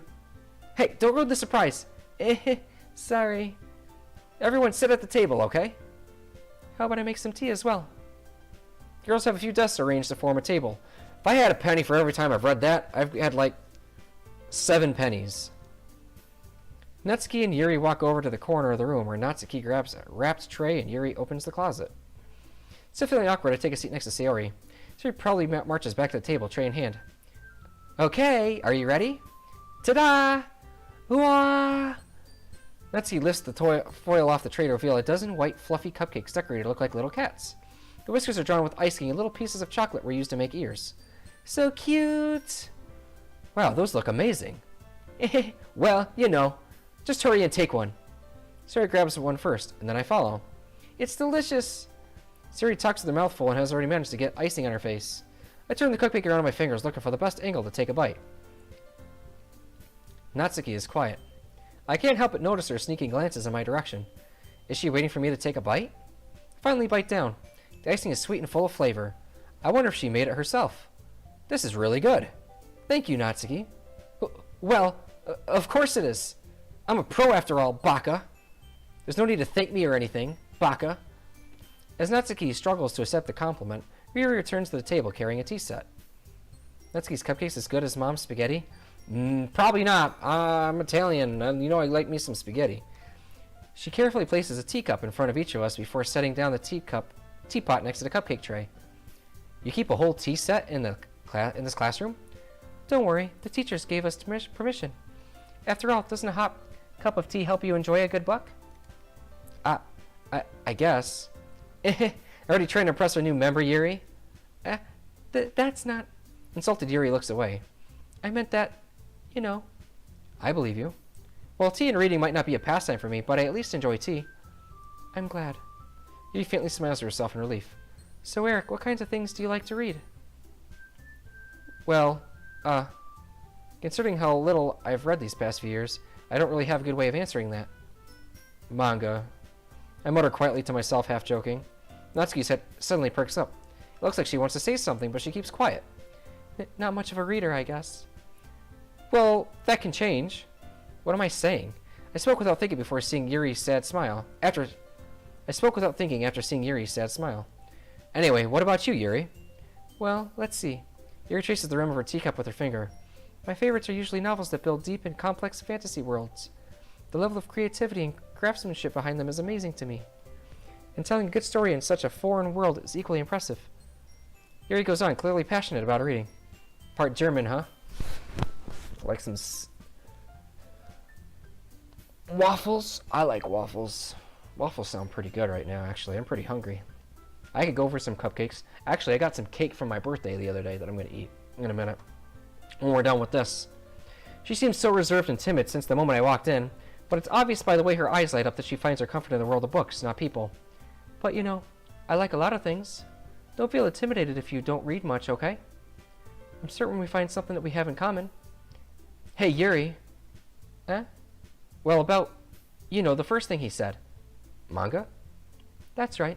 Natsuki tends to read manga in the clubroom. Don't just say it! For some reason, Natsuki seems embarrassed about it. Besides, manga is literature too, you know? So, if Eric wants to read some of my manga, then don't try to stop him or anything. Natsuki, I wouldn't do such a thing. However, could be nice for us to diversify ourselves a little. He can take this opportunity to try something new as well. Wouldn't you agree, Eric? Maybe. Sensing the tension, Sayori jumps in. Maybe we could all try something new. I think it could be fun. And we'd all get to know each other a little bit better, too. I mean, that's the kind of thing literature clubs do, right? I do have Discord. Ah, man, my hands are sleeping. I have Discord in general. I don't have, like, a special channel or anything, but I'm mostly part of the Pink Nation channel, so... I don't disagree or anything. Yeah, you're right as usual, President. I guess that means I should try picking up a novel or something, huh? Well, that would make two of us. I wouldn't mind doing it if I'm not the only one. Then as for Yuri... I have to read manga? Jeez. You were the one who suggested we diversify. You should be a little more open-minded. It's kind of hurtful. Hurtful? I didn't realize. With a guilty expression, Yuri thinks to herself, I'm sorry for disrespecting your interests, Natsuki. If you're into it, then I'm sure it's a worthy form of literature. Are you just saying that? No. I've realized my error. So if you're willing to consider starting a novel, then I'll offer my gratitude by finding a manga to read as well. Really? I mean, it makes me happy that you do that for me, Yuri. You can trust me to find something that you'll really like, okay? Same here. Perhaps I'll visit the bookstore after the club meeting. Just you? Would you like to come along with me? If you don't mind. Not at all. I always go alone, so... Yeah, me too. This is so cute. Sayori, shut up. I'll show you some manga there too, okay? Yes. I look forward to it. Natsuki and Yuri start to clean up the food. I guess the meeting's over, huh? Yeah, looks like it. It's nice to see everyone getting along. Isn't it? I think everyone likes you too, Eric. You think so? Well, everyone always seems to get along with a little better with you around, Sayori. Aw, Eric. Don't say something like that. It's embarrassing. Well, whatever. I was surprised when you told me you were starting a club. But I think you're pulling it off just fine. We're going to make it the best club ever. Now that you joined, every day is going to be so much fun.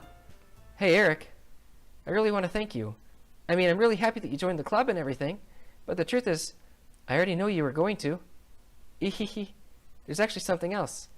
I wanted to thank you for spending so much time with us all. You worked so hard to make each and every one of us happy. You comforted us through our hard times, and you helped us all get along with each other. Do you get it, Eric? Because I'm president now, I understand everything. You really didn't want to miss a single thing from this game, did you?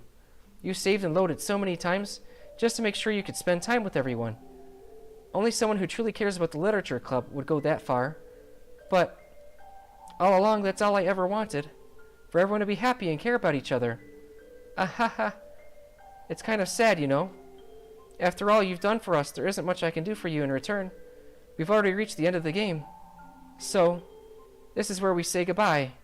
Thank you for playing Doki Doki Literature Club. I'm going to miss you, Eric. Come visit sometime, okay? We'll always be here for you. We all love you.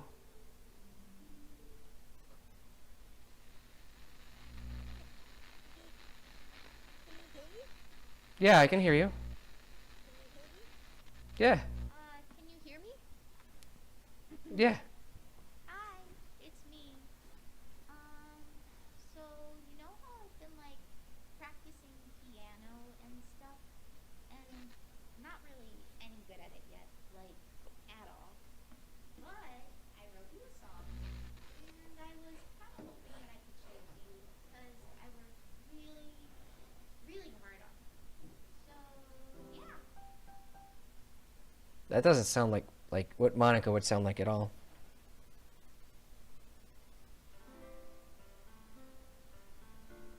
Oh. I got something for you guys.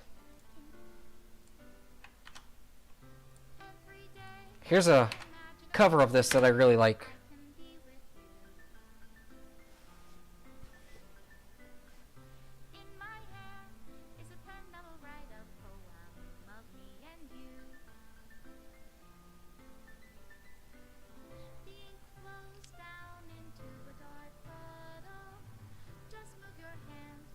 The words in my heart. Yeah, I like this song. I don't know the lyrics, but choices. What good is it take? I don't know the lyrics of this song.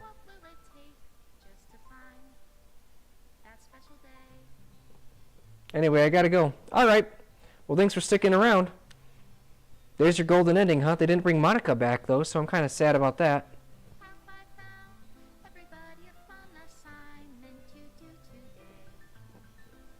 You have a good night. Thanks for stopping by. When you're here, everything that we do is fun for them anyway. For a golden ending, this is a lot better than When I can't the nothing that I was almost expecting. what good are words when a smile says it all? I like that line right there a whole lot. This world won't right Good game again. Hey, thanks. what will it take just for me to have it all? Hold up, golden ending. Yeah, I just got it. All the files aren't being deleted. She didn't try to delete. She didn't try to take over Monica's position and try to destroy everything. No, she didn't try to take over, and then Monica didn't save us from her wrath or whatever by destroying everything. Who are dear to me? Is it wrong if I take your is it love if I set you free? Oh, I see. See? It's much happier.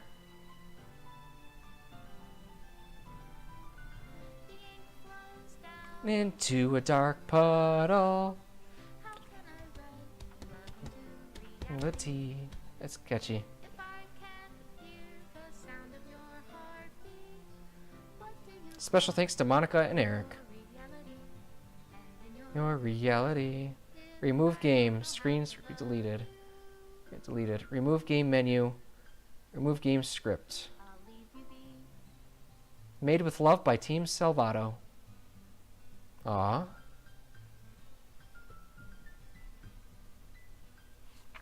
I have to stay for this. To the special player who achieved this special ending. For years I have been enamored with the ability of visual novels, and games in general, to tell stories in ways not possible using traditional media. Doki Doki Literature Club is my love letter to that. Games are an interactive art. Some let you explore new worlds. Some challenge your mind in brand new ways.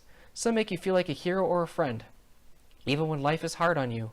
Some games are just plain fun, and that's okay too. Everyone likes different kinds of games. People who enjoy dating sims may have a heightened empathy for fictional characters, or they might be experiencing feelings that life has not been kind enough to offer them. If they are enjoying themselves, then that's all that matters. That goes for shooting games, casual games, sandbox games, anything. Preferences are preferences, and our differences are the reason why we have a thriving video game industry. My own favorite games have always been ones that challenge the status quo. Even if not a masterpiece, any game that attempts something wildly different may earn a special place in my heart. Anything that further pushes the limitless bounds of interactive media. I guess that's what that says, media? Meld? Interactive media. To extend my true gratitude to all those who have taken the time to achieve full completion, I hope you enjoyed playing this as much as I enjoyed making it. Thank you for being a part of my literature club. Love, Dan Salvato. Aww. Thank you. Script file is missing or corrupt. Please reinstall the game.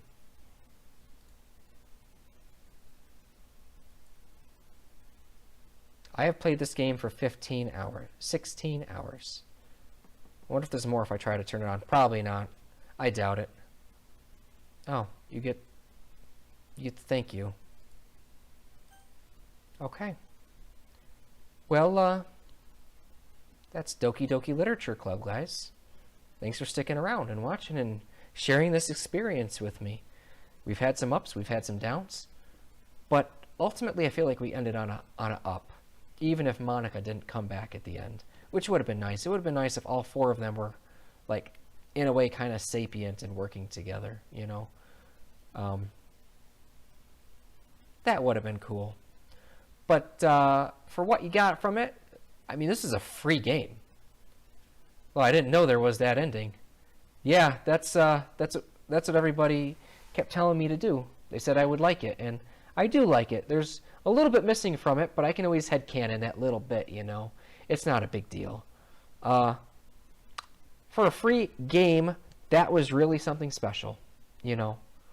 I enjoyed it thoroughly, and I look forward to anything that Dan Salvato and the Salvato team come out with in the future. Yeah. Music in that game was fantastic. The characters were cool. It kind of pulled off to an extent an Undertale effect.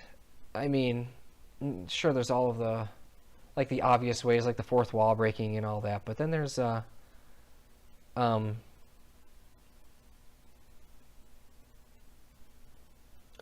put Undertale into words, to quote Mother's Basement on YouTube, Undertale is